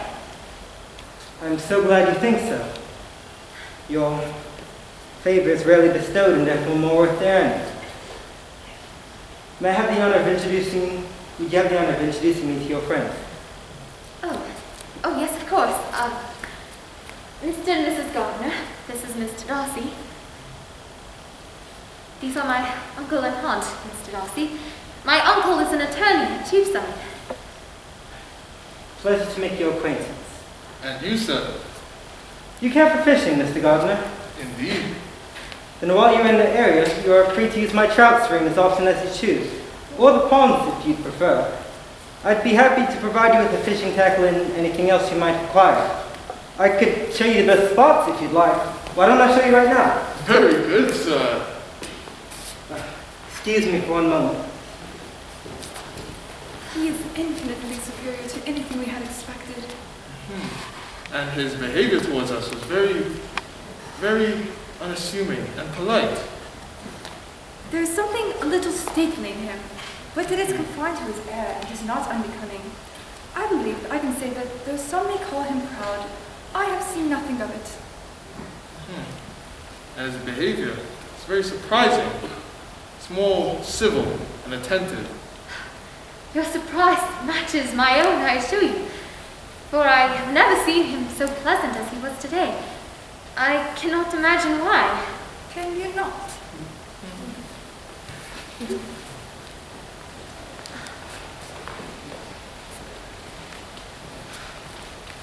Mr. Darcy, I must assure you that we were assured of your absence before we came here. Your arrival was quite unexpected. Believe me, madam, that was my original intent, but some business brought me a few hours ahead of my party. They will be joining me tomorrow, and among them are those who claim some acquaintance with you, Mr. Bingley and his sisters. Oh. There is also one other person in the party who more particularly wishes to be known to you. Would you allow me, or do I ask too much, to introduce you to my sister during your stay in Lambton? I would like that very much, thank you.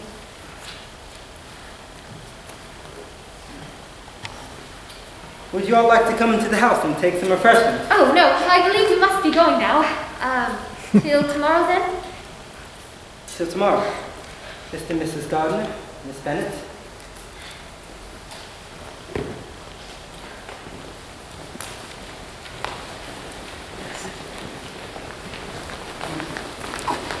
Mr. Darcy had such a charming way about himself, such manner and affection that should be highly praised.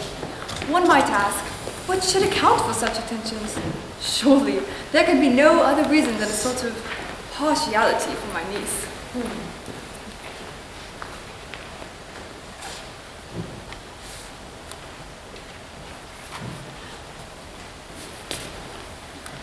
Mr. and Mrs. Gardner, Miss Bennet, may I present my sister, Miss Georgiana Darcy.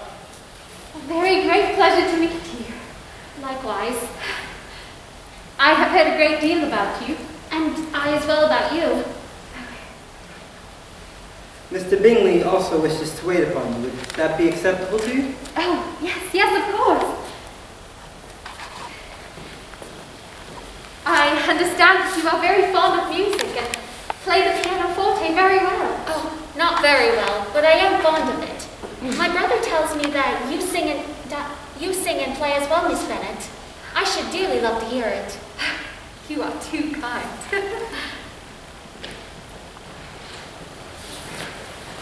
Ah, Miss Bennet, how do you do? It has been a very long time since we had the pleasure of seeing each other. About 8 months, I think? Yes. I have not seen you or your sister since the 26th of November, when we were dancing together at Netherfield. Are all your sisters still at Longbourn? Yes, all of us are, aside from Lydia, who is visiting friends in Brighton. Ah, wonderful.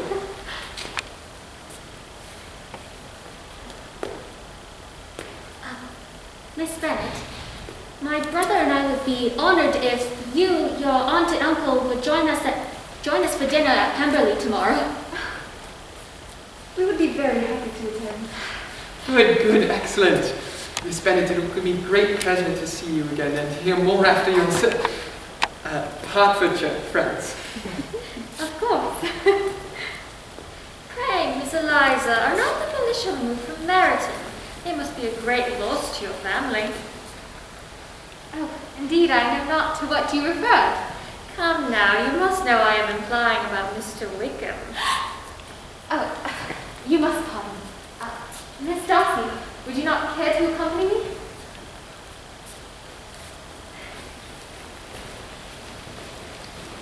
How very ill Miss Elizabeth Bennet looks this morning, Mr. Darcy. I never in all my life saw someone so much altered as she is since the winter. Yes, she has grown so brown and coarse. Louisa and I were agreeing that we should not have seen her again. I noticed no other alteration than her being rather tanned. No miraculous consequence of traveling during the summer.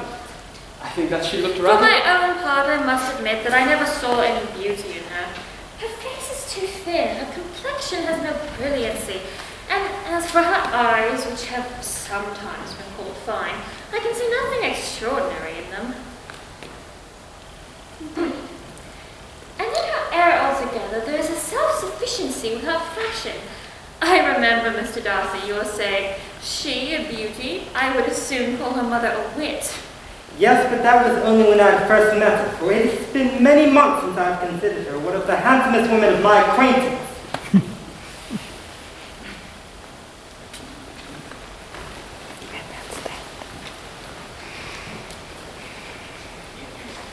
Oh, at last! 2 letters from Jane. Oh, you do not mind if I do not join you on your walk, do you? Of course not. We will return in an hour.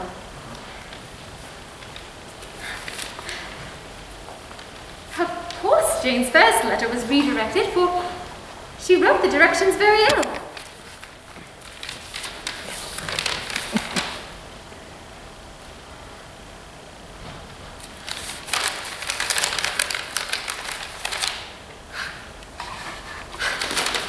Where is my Uncle Gardner? Mr. Darcy. Sir, I beg your pardon. I must leave at once. I must find Mr. Gardner. At this moment, I have not an instant to lose. Miss Bennet, what is the matter? What's wrong? I will not detain you, but let me or let the servant go after them.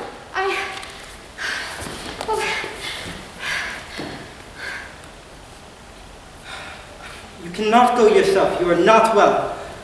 Hello there. Yes, sir. Please fetch Mr. and Mrs. Gardner home immediately. Where are we, sir? Let me call your maid. Is there nothing you could take? Is there anything I could get you? You are very ill. No, thank you. There's nothing the matter with me. I'm quite well. I've just had some dreadful news from Longbourn.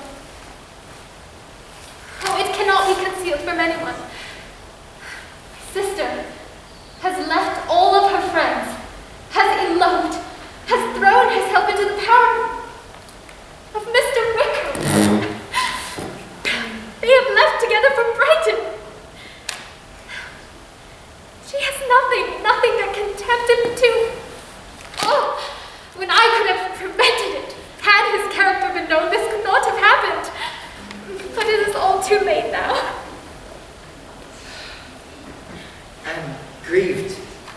brief shock, but is it certain? Absolutely certain? Yes. They left Brighton on Sunday night and were traced nearly to London, but not beyond. They are certainly not gone to Scotland. What has been done? What has been attempted to recover? My father has gone to London, and my sister writes that my uncle should give his immediate assistance, and I hope we shall be off in half an hour. But what is there to be done?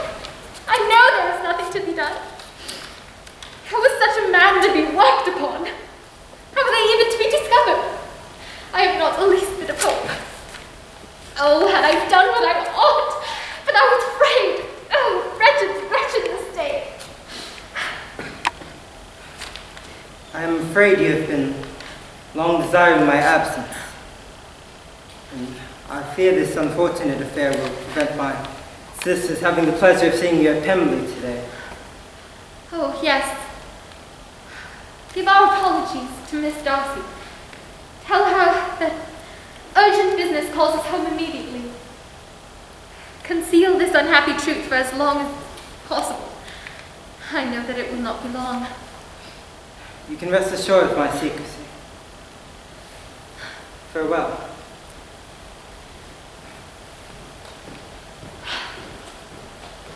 I will never see him again.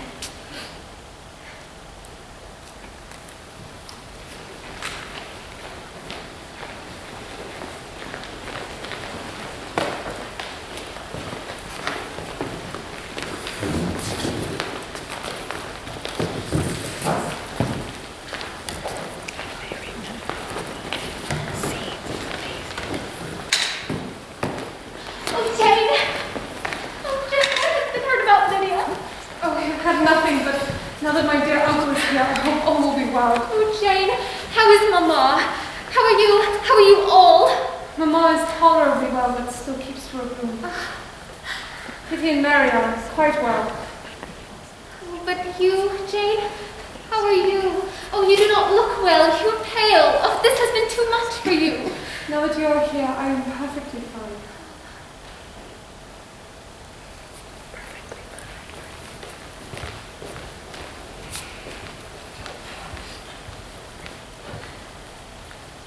Hello, my dears.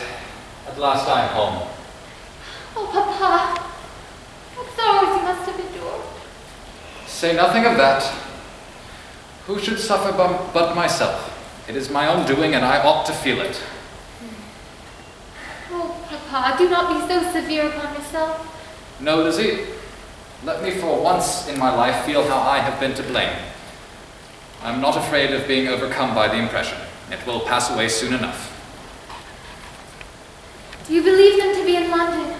Yes. Where else can they be so well concealed? Lydia has always wanted to go to London. She is happy then, and her stay there will likely be of some duration. Lizzie, I bear you no ill will, considering your justified advice to me last May, and considering the event, it shows some greatness of mind. Oh, Lizzie, Mama would like to see you upstairs. She keeps to her room, does she? Good. It lends such an elegance to misfortune. Another day, I will do the same. I will sit in my library in my nightcap and powdering gown and make as much trouble as I can. Or I may defer it until you run away. I will not run away, Papa. If I should ever go to Brighton, I will behave much better than Lydia. You go to Brighton? I would not trust you so near it as Eastbourne. No, Kitty, I've at last learnt to be cautious, and you will feel the effects of it. No officer is ever to step foot into this house again, nor even to pass through the village. Balls will strictly be prohibited unless you stand up with one of your sisters, and you are never to stir out of doors until you have proven that you can spend at least 10 minutes of every day in a rational manner. Well. Do not make yourself unhappy. If you are a good girl, for the next 10 years, I will take you to a review at the end of them.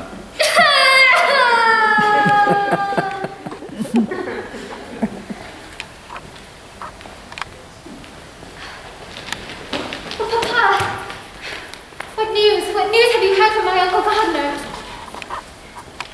Yes, I have had a letter from him. When the news, is it good or is it bad? What good is there to be expected? But perhaps you would like to read it.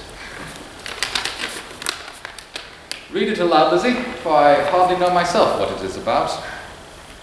My dear brother, at last I am able to send you some tidings of my niece. For I've seen them both. Then it is as I always hoped. They are married. Read on, Lizzie. I have seen them both. They are not married, nor can I find there was any intention of being so. But if you are willing to perform the engagements which I have ventured to make on your side, I hope it will not be long before they are. Even with the dire circumstances of Mr. Wickham's gambling debts, I am happy to say there would be some little of my money, even when all his debts are discharged, to settle on my niece. Heaven forbid! Read on, Lizzie. All that is required of you is to assure your daughter her equal share of the £5,000 inherited on your death and an allowance of £100 per annum. Send back your answer as soon as you can. I shall write again soon. Yours, etc., Edward Gardner. Is it possible? Will he really marry her? Perhaps Wickham is not so undeserving as we think him to be. And have you replied to his letter? No, but it must be done. They must marry, and yet he is such a man. Yes, they must marry, but having the satisfaction of prevailing upon one of the most worthless men in England. But there is nothing else to be done. There are, however, two things that I very much want to know. The first is how much your uncle has laid down to bring it about, and the second is how am I ever to repay him. How much do you believe it to be, Papa? Wickham's a fool if he takes her for a farthing less than £10,000. £10,000? How is half such a sum to be repaid? I'd best go right to my brother.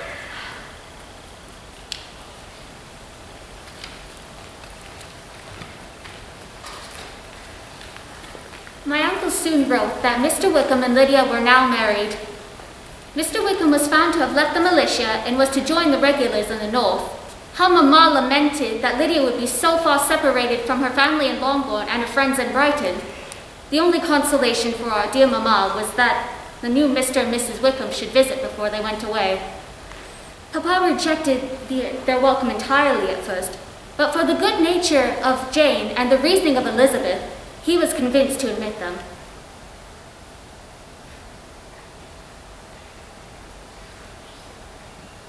When the new Mrs. Wickham alighted from the carriage, none of us, save for Mamma, were pleased to see them. Oh, Lydia, I missed you so dearly. I never missed you. Only think of it for me, 3 months since I went away. It seems but a fortnight to me. Now I am Mrs. Wickham. How delightful that sounds. I wish to hear every one of our neighbors say it. Well, what do you think of my husband, Mamma? Is he not a charming young man? I'm sure all my sisters must envy me.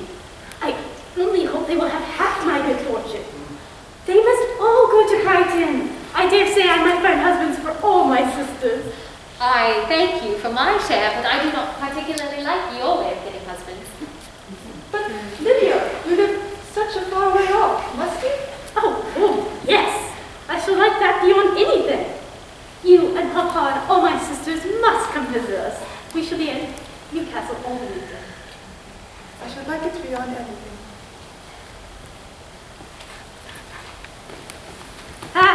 Jane, you must go lower now, and I must take your place, for I am a married woman. Mrs. Wickham.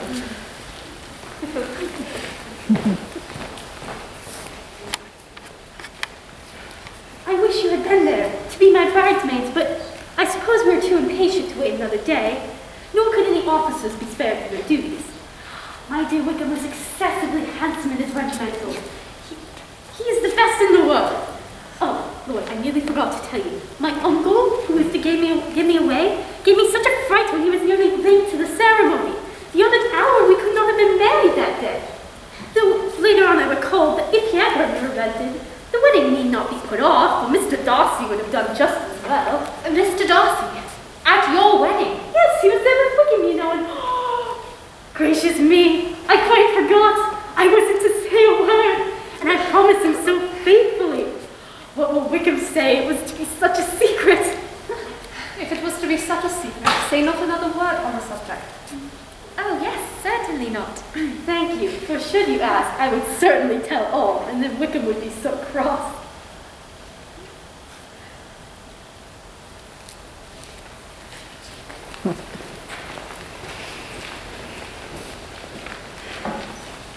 You must be impatient and understanding to know why Mr. Darcy was at Lydia's wedding with you at such a time.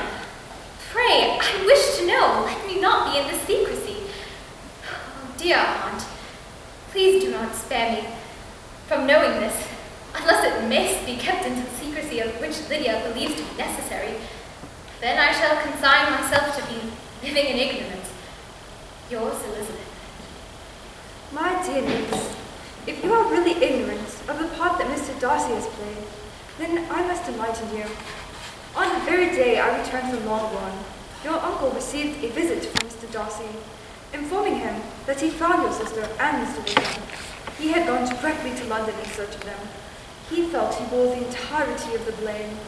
Nothing was to be done that he did not do himself, and he would bear the entire expense. Your uncle was forced to yield, and instead of being allowed to be of use to his niece, was forced to bear only the credit of it. Mr. Darcy secured the marriage by paying off Wickham's extensive gambling debts. He arranged everything himself, even attending the wedding, as Lydia informed you. I believe I have now told you everything. Will you be angry at me, my dear Lizzie, if I take this opportunity of saying how much I like him? He wants for nothing but a little more liveliness, and that if he marries well, his wife may teach him. Pray forgive my presumption, or at least not punish me by excluding me from Pemberley.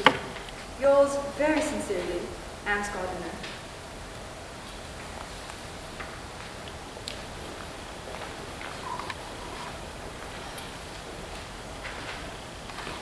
Do I interrupt your solitude, dear sister? You certainly do, though it is not following that the interruption should be unwelcome. I should be sorry indeed if it were. We were always good friends. True. I was surprised to see Darcy in town last month. We passed each other several times. I do wonder what he could be doing there. Ah, it must have been a very particular reason that brought him to town this time of year. Sure. Did you see him while you were at Lambton? Yes, he introduced us to his sister. And how did you like her? Very much. I have heard that she has uncommonly improved within the last year. When last I saw her, she was not very promising. I am glad you like her, and I hope she will turn out well. I dare say she will. She has gotten over the most trying age. Did you go by the village of Kimpton? I do not recollect. I ask because that is the living which I ought to have had. Ah, how should you have liked making sermons, Mr. Wickham? Exceedingly well. Truly. I hear on good authority that there was once a time where sermon making was not so palatable to you, that you had actually declared your resolution of never taking orders from anyone. Come now, Mr. Wickham. We are brother and sister now, you know. Let us not quarrel over the past. Come, my dear Wickham. Goodbye to you all. Every one of you. Oh, my dear Lydia. Please don't go. Oh, Mamma, it will only be 2 or 3 years, perhaps. Well, write to me very often, my dear. As often as I can. Married women never have much time for writing, you know. My sisters may write to me. They will have nothing else to do. Adieu, and till I have the honor to meet again, farewell. He simpers and smirks and makes love to us all. I am prodigiously proud of him, but I defy even Sir William Lucas to produce himself such a son-in-law.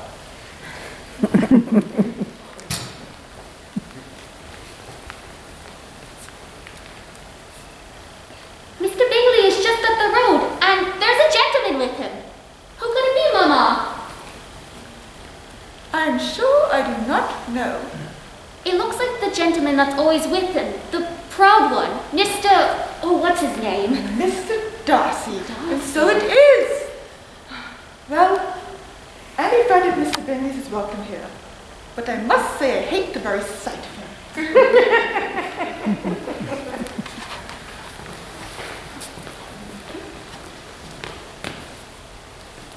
Mr. Bingley. It has been a very long time since I was here. Yes, it has been a very long time. Since you've been here, I began to think you would not return. I thought you were going to quit the place. Well,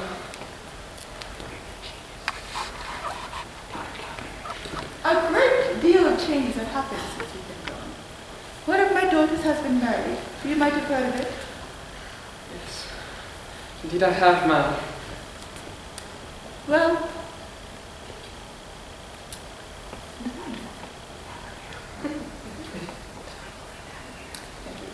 it is a delightful thing to have a daughter married.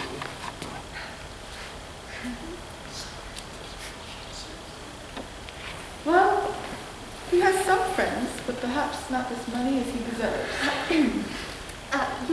Are you to be long in the country, Mr. Bingley? A few weeks, I believe. It's been Well, Mr. Bingley, when you have finished killing all of your birds, I beg that you would come to Mr. Bennet's manor and do the same. I'm sure he would be happy to oblige you. Why, thank you very much. Would you like to stay for dinner? Oh, I must confess we are engaged elsewhere, and soon we must be off to a meeting in town. Well, you would be most welcome, but perhaps next time we shall be more lucky. I would be particularly happy at any time, any other time that we are not previously engaged. Can you come tomorrow? That would be lovely. Yes, thank you.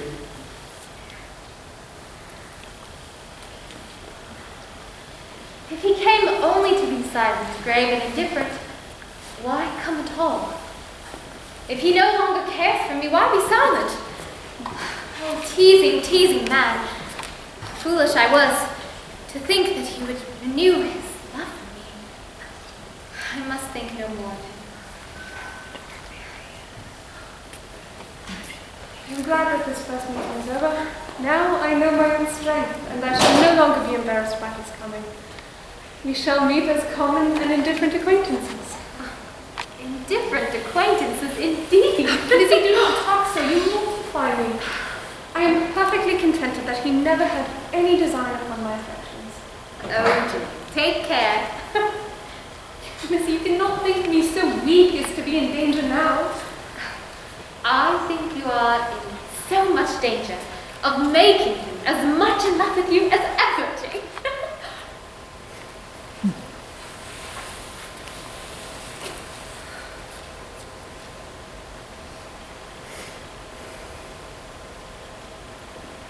Make haste! Make haste! Oh, that Mr. Bentley should only come when we are not half dressed! Come, be quick, be quick! Smile, Jane, smile!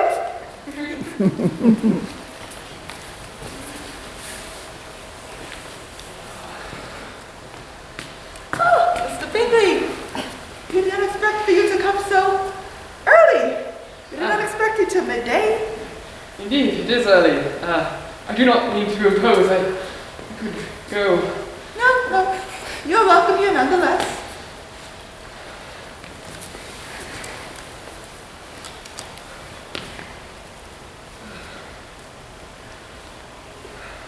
What is the matter, Mamma? Why do you keep winking at me? What am I to do? Nothing, child, nothing. I did not wink at you. Why would I wink at you? Now that you mention it, I do have something that I wish to speak to you for. Come on. Jane. Lizzie. You too. Come on. We may as well leave them by themselves, you know. No.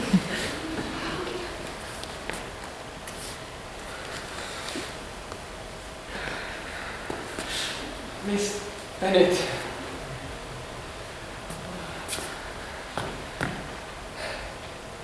From the moment we met, you have enthralled me, captured my heart in a way none ever had, nor could I believe ever would after.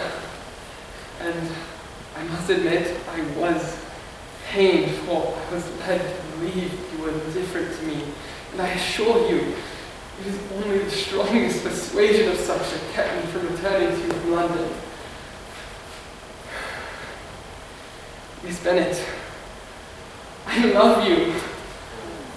And my greatest error was but not confessing this to you. But now,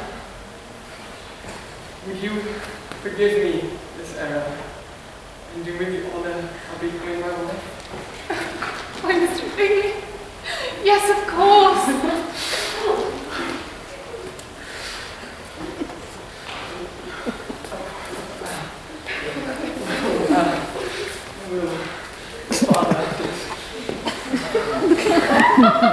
Jane, well, 'tis too much, by far too much. Oh, I am the happiest creature in the world. I cannot deserve it. Oh, Jane, no one in the world deserves to be so happy as you. I'm so happy for you. Oh, I do not deserve it. I cannot be happier. To think that I will bring such pleasure to my entire family. Oh, how shall I bear such happiness? I must immediately go to Mamma. He has gone to Papa already. And this is to be the end of all her torment, the happiest, wisest, most reasonable end.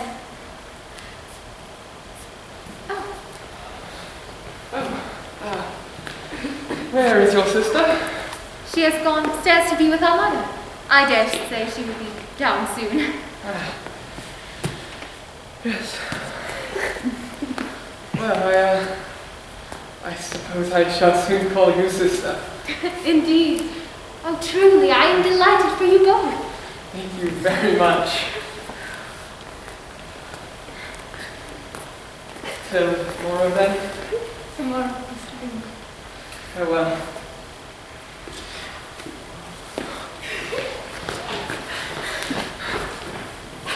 Jane, I must congratulate you. You are to be a very happy woman.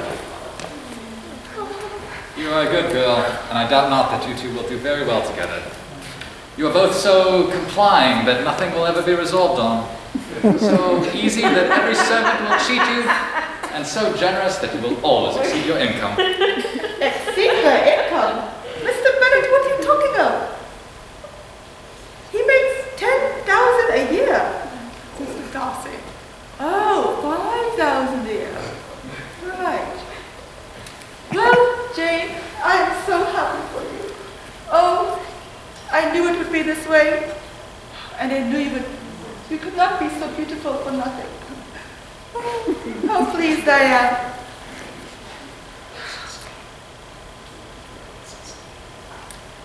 Is he not the most handsomest man that was ever seen?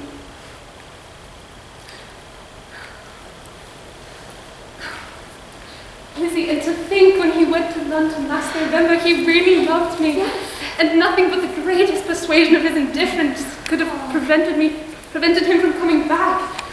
And to cap the whole, when I went to London in the spring, he had no idea I was there. Oh, Jane, I suspected as much. But how did he account for it? Well, he does not know the particulars, but he does believe it to be a misguided error. I must confess, I believe it must be his sister's doing. But when they see how happy we are together, they must learn to be content, and we can go back to being friends. Although I do not think things can go back to the way that they once were. Those are the most unforgiving words I have ever heard you say. I'm so very proud.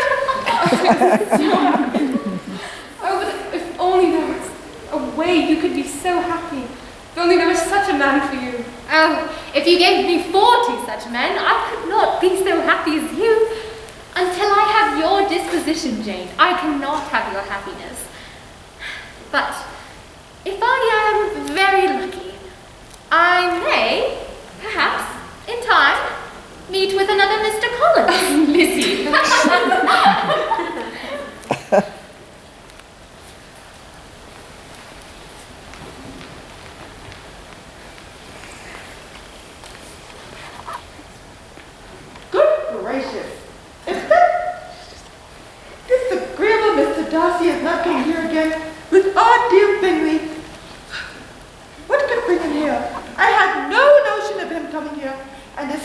for this company.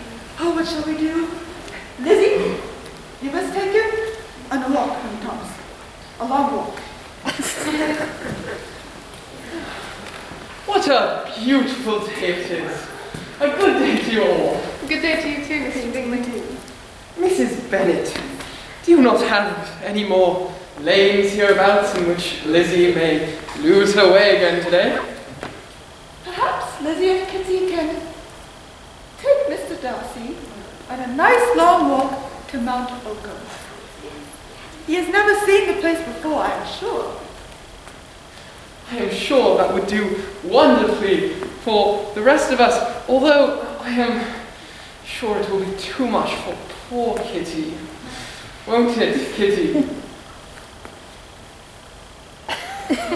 Oh, indeed. I would much rather stay at home.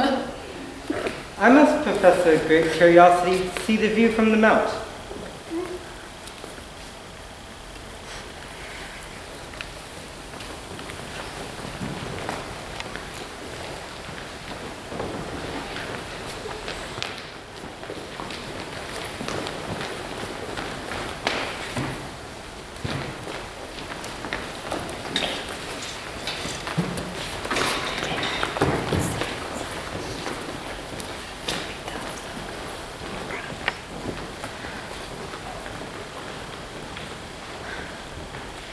Mr. Darcy,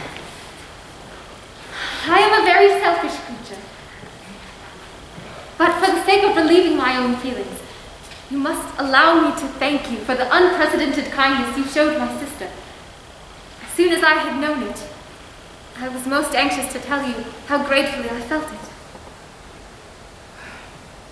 I'm sorry, exceedingly sorry, but you've been informed of what may, in a mistaken light, have given you misfortune. I did not think Miss Gardner was so little to be trusted. Oh no, do not blame my aunt for this discovery. It was Lydia's thoughtlessness that first betrayed your involvement, and as you know, I could not rest until I knew the particulars. Oh, allow me to thank you, again and again, in the name of all my family, for the generosity that you have shown, that has induced you to bear such mortifications as these. If you will thank me, let it be for yourself. For your family owe me nothing. Much as I respect them, I believe I thought only of you. You are too generous to trifle with me. If your feelings are still what they were last April, tell me at once. My affections and wishes remain unchanged, but one word from you will silence me on the subject forever. My feelings. It is difficult to imagine what they were back then. My understanding and sentiments have undergone so complete a change that it is possible to say that they are completely the opposite. I can now accept your affection with the sincerest gratitude and pleasure. You know not how you fill my soul with joy and relief. From nearly the beginning of our acquaintance, every moment spent in your company has been both pleasure and a torment. How I longed and hoped for your change of heart. There's no higher desire for myself than to see you grow to feel the same desperate affection that I carry for you. And now I'm convinced that I will never be happier than I am at this present moment. I'll have you know that we have my aunt to thank for our present good understanding. She came to me directly after her visit with you at Longbourn, determined to obtain my assurance of never marrying. She related the substance of your conversation, dwelling on everything she believed would aid in convincing me, including your obstinate refusal to reject my proposal. Unluckily for her ladyship, its effect was quite the opposite. It taught me hope, as I had scarcely allowed myself to hope before. I knew enough of your disposition to be certain that had you been absolutely decided against me, you would have told Lady Catherine openly. Yes, I suppose you knew enough of my frankness to believe me capable of that. After abusing you so abominably to your face, I could not have any qualms doing it to your relations. What did you say of me that I did not deserve? Though your accusations were ill-founded, my behavior towards you was unpardonable. I cannot think back on it without abhorrence. Your reproof so well applied, I will never forget. Had you behaved in a more gentlemanlike manner, you know not how those words tormented me, though I admit it was some time before I was reasonable enough to allow their justice. Oh, I did not intend for them to make so strong an impression, nor did I believe my words would be felt in such a way. Yes, I can easily believe it. You thought me devoid of every proper emotion. The turn of your countenance I will never forget. You said that I could not have addressed you in any possible way that would induce you to accept me. Oh, do not repeat what I said then. The person who said those words and then the person who is receiving them are so completely different that all unpleasant circumstances surrounding them ought to be forgotten. Your feelings arise with innocence, but with me it is not so. I've been a selfish person all my life. As a child I was given good principles, but left to follow them with pride and conceit. My parents, though good themselves, allowed, taught, and encouraged me to be selfish and overbearing, to care for none beyond my own family circle, to think everyone else in the world beneath me in good sense and work. Such I was from 8 to 8 and 20, and so I still might have been, but for you, my dearest, loveliest Elizabeth. What do I not owe you? You taught me a lesson, hard indeed at first, but most important. By you I was properly humbled. You taught me how insufficient were my pretensions to please a woman worthy of being pleased.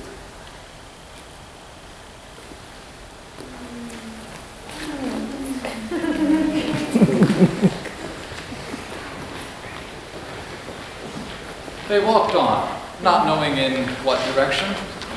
There was too much to be thought, to be felt, and to be said for attention to any other objects.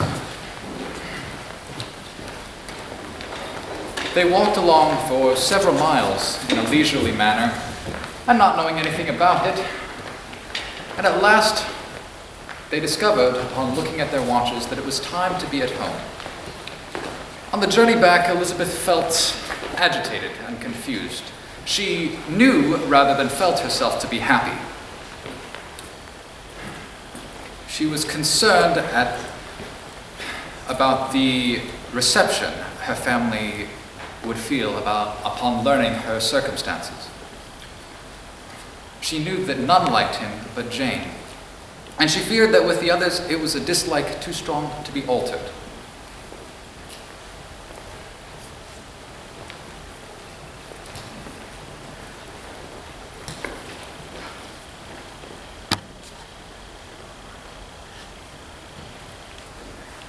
Oh, my dear Lizzie, where can you have been walking to? Mr. Darcy and yourself have been gone for many hours, and it is nearly dark. Oh, I must confess I hardly noticed. Oh, Jane, I so desperately want to open my heart to you, but I'm fearful of the result. Not just of you, but the rest of our family. Lizzie, I cannot in any way judge you. We are sisters of the closest kind. Our bond is not that easily broken. Well, on our walk, Mr. Darcy indicated to me that his affections have not changed. He renewed his addresses, and I accepted them. Lizzie, you must be joking. I know it to be impossible. No, you shall not deceive me. Jane, this is a wretched beginning indeed. If you do not believe me, then nobody shall. But yet I am in earnest. You must be joking. I know how much you dislike him. Perhaps I did not always like him so well as I do now, but where there is a good memory, it is not to be pardoned. I do congratulate you, but forgive the question. Are you quite sure that you can be happy with him? Oh, yes. It has already been decided between us that we are to be the happiest couple in the world. But Jane, will you be happy Will you like to have such a brother? Oh, there is nothing that can give Mr. Bingley nor I more happiness. We even discussed the match, but both considered it to be impossible. But Lizzie, do you really think you can love him enough? Do anything rather than marry without affection? Yes, for I must confess I like him more than I do Bingley. Lizzie, do be serious. Will you tell me when you first began to love him? It came on so gradually that I know not when it began, though I may say that it began when I first saw his lovely grounds at Pemberley. Lizzie, do be serious. I do love him, Jane, above all the others. Well, then I have nothing farther to wish. You shall be as happy as I. And I will love Mr. Darcy only less than you and Mr. Bingley. But you have been very reserved and have been keeping many things from me. Truly, I did not wish to, but there were reasons for my secrecy that now bear no relevance. I promise I shall tell you all very soon in time. I've been speaking with your father. He would like to see you in the library.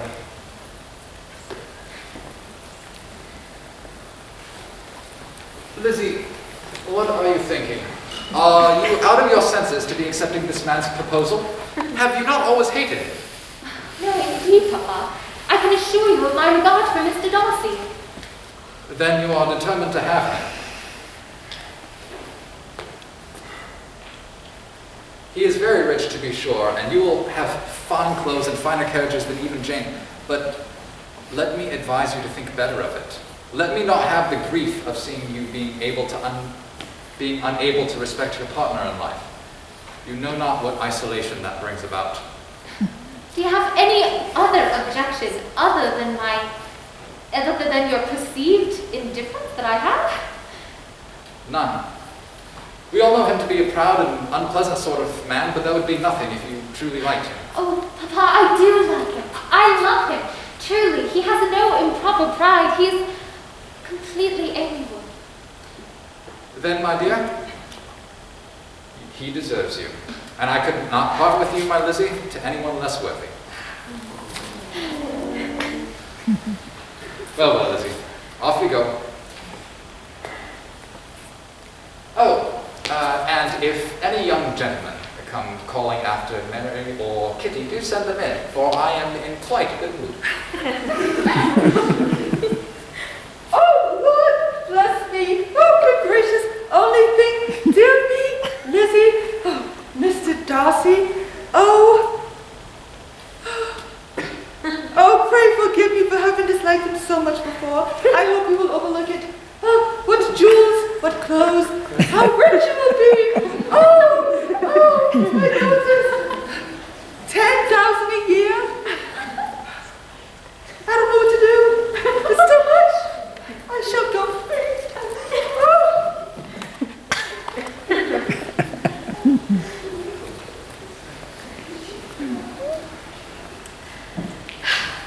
And so, with the felicity of love and marriage, here you see our story come to an end.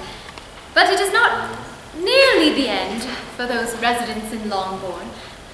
I shall not rob you of hearing them and understanding all the changes that have occurred among our acquaintances.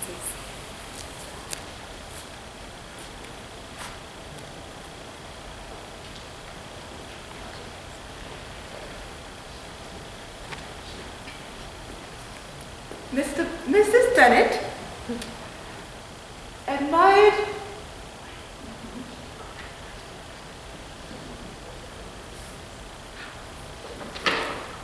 was happy to see all of her daughters married, though perhaps Wickham was her favorite out of all of her son-in-laws.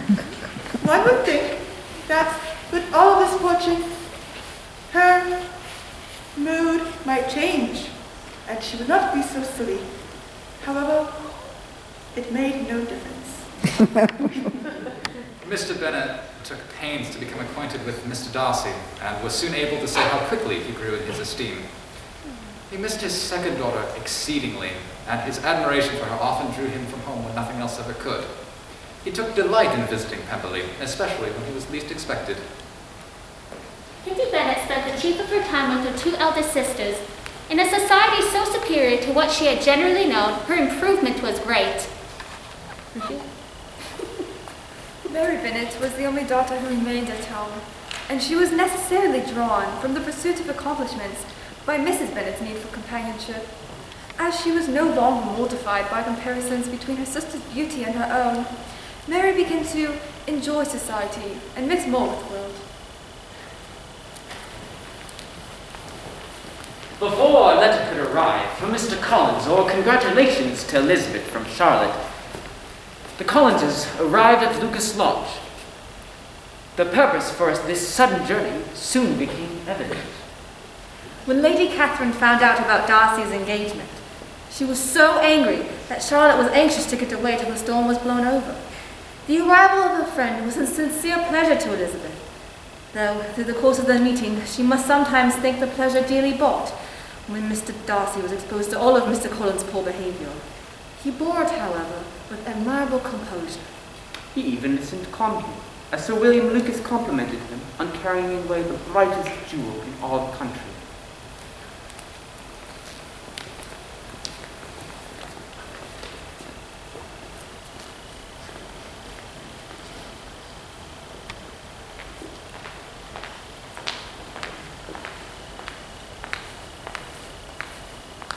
Lady Catherine was very indignant as to the marriage of her nephew. She wrote Darcy a letter so abusive that all communication was halted. But after some persuasion from Elizabeth, reconciliations were made. She even condescended to entertain them at Cumberley, despite the pollution of Elizabeth.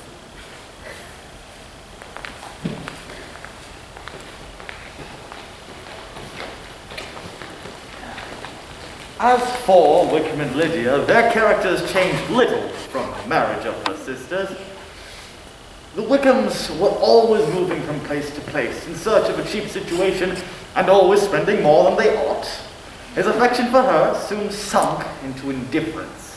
Hers lasted a little bit longer, and despite her age and mannerisms, she retained all claims to reputation which the marriage had provided her. On hearing of the marriage, a letter was received from Elizabeth, from Lydia, which said, "Dear Elizabeth, it is a great joy to have you so rich, for I do not think we shall have enough to get by without help."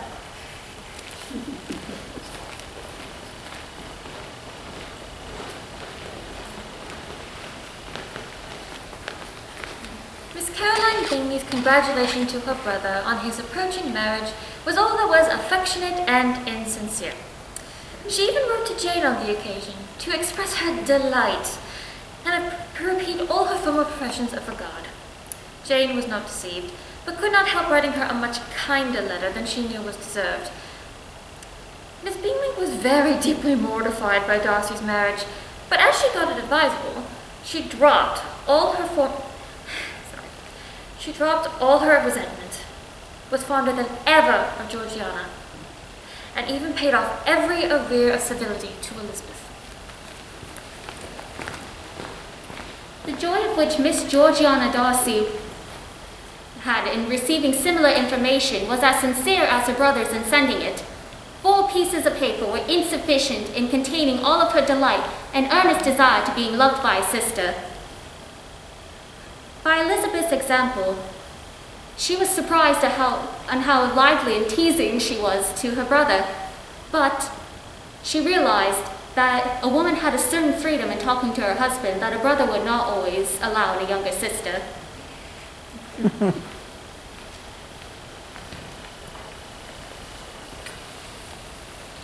As for the Gardiners, they always remained on the most intimate terms. Both Darcy and Elizabeth loved them very much. They are ever so sensible of the warmest gratitudes to the people who by bringing Elizabeth to Pemberley, brought them together.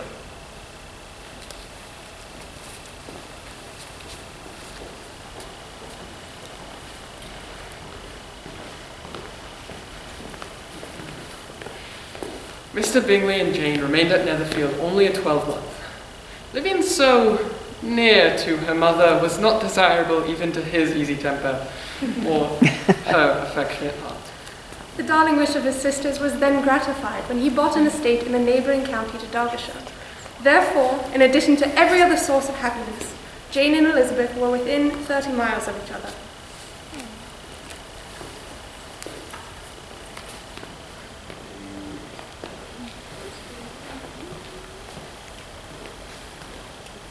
Mr. Darcy and Elizabeth looked forward to the time where they would be married and removed from society so little pleasing to either of them, back to all the elegance and comfort of the family party back at Pemberley.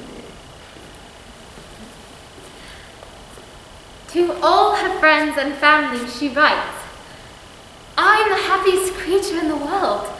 Perhaps other people have said so, but none with such justice. I am happier even than Jane. She only smiles while I laugh. Mr. Darcy sends all his love that he can possibly spare from me, and you are all to come to Pemberley at Christmas time. Yours forever, Elizabeth Darcy.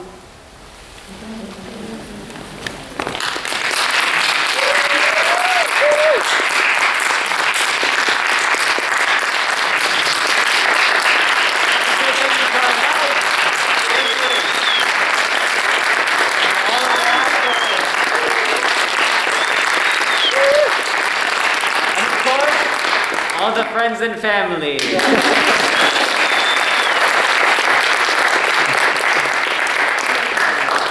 We'd just like to thank you all for being here once again, even despite our numerous COVID circumstances. We appreciate you all being here and enjoying this performance with us. So we hope you enjoyed as much as we enjoyed putting it on. Excellent, excellent. Wonderful.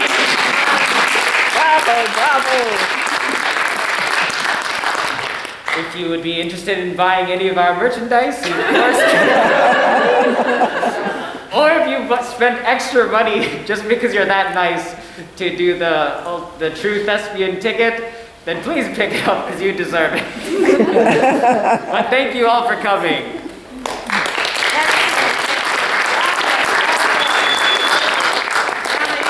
So I say yes. Let me hit the phone. All right. It is 6 o'clock. Would you take a picture? Benjamin and Tara. Oh, thank you. And everyone. Take a picture of... Would you take a picture of our group? Okay. All right. I can't the whole wide. Do you Well, want to... we can crunch together. Okay. So. Because I have very little battery, so... Yeah, You need to get up.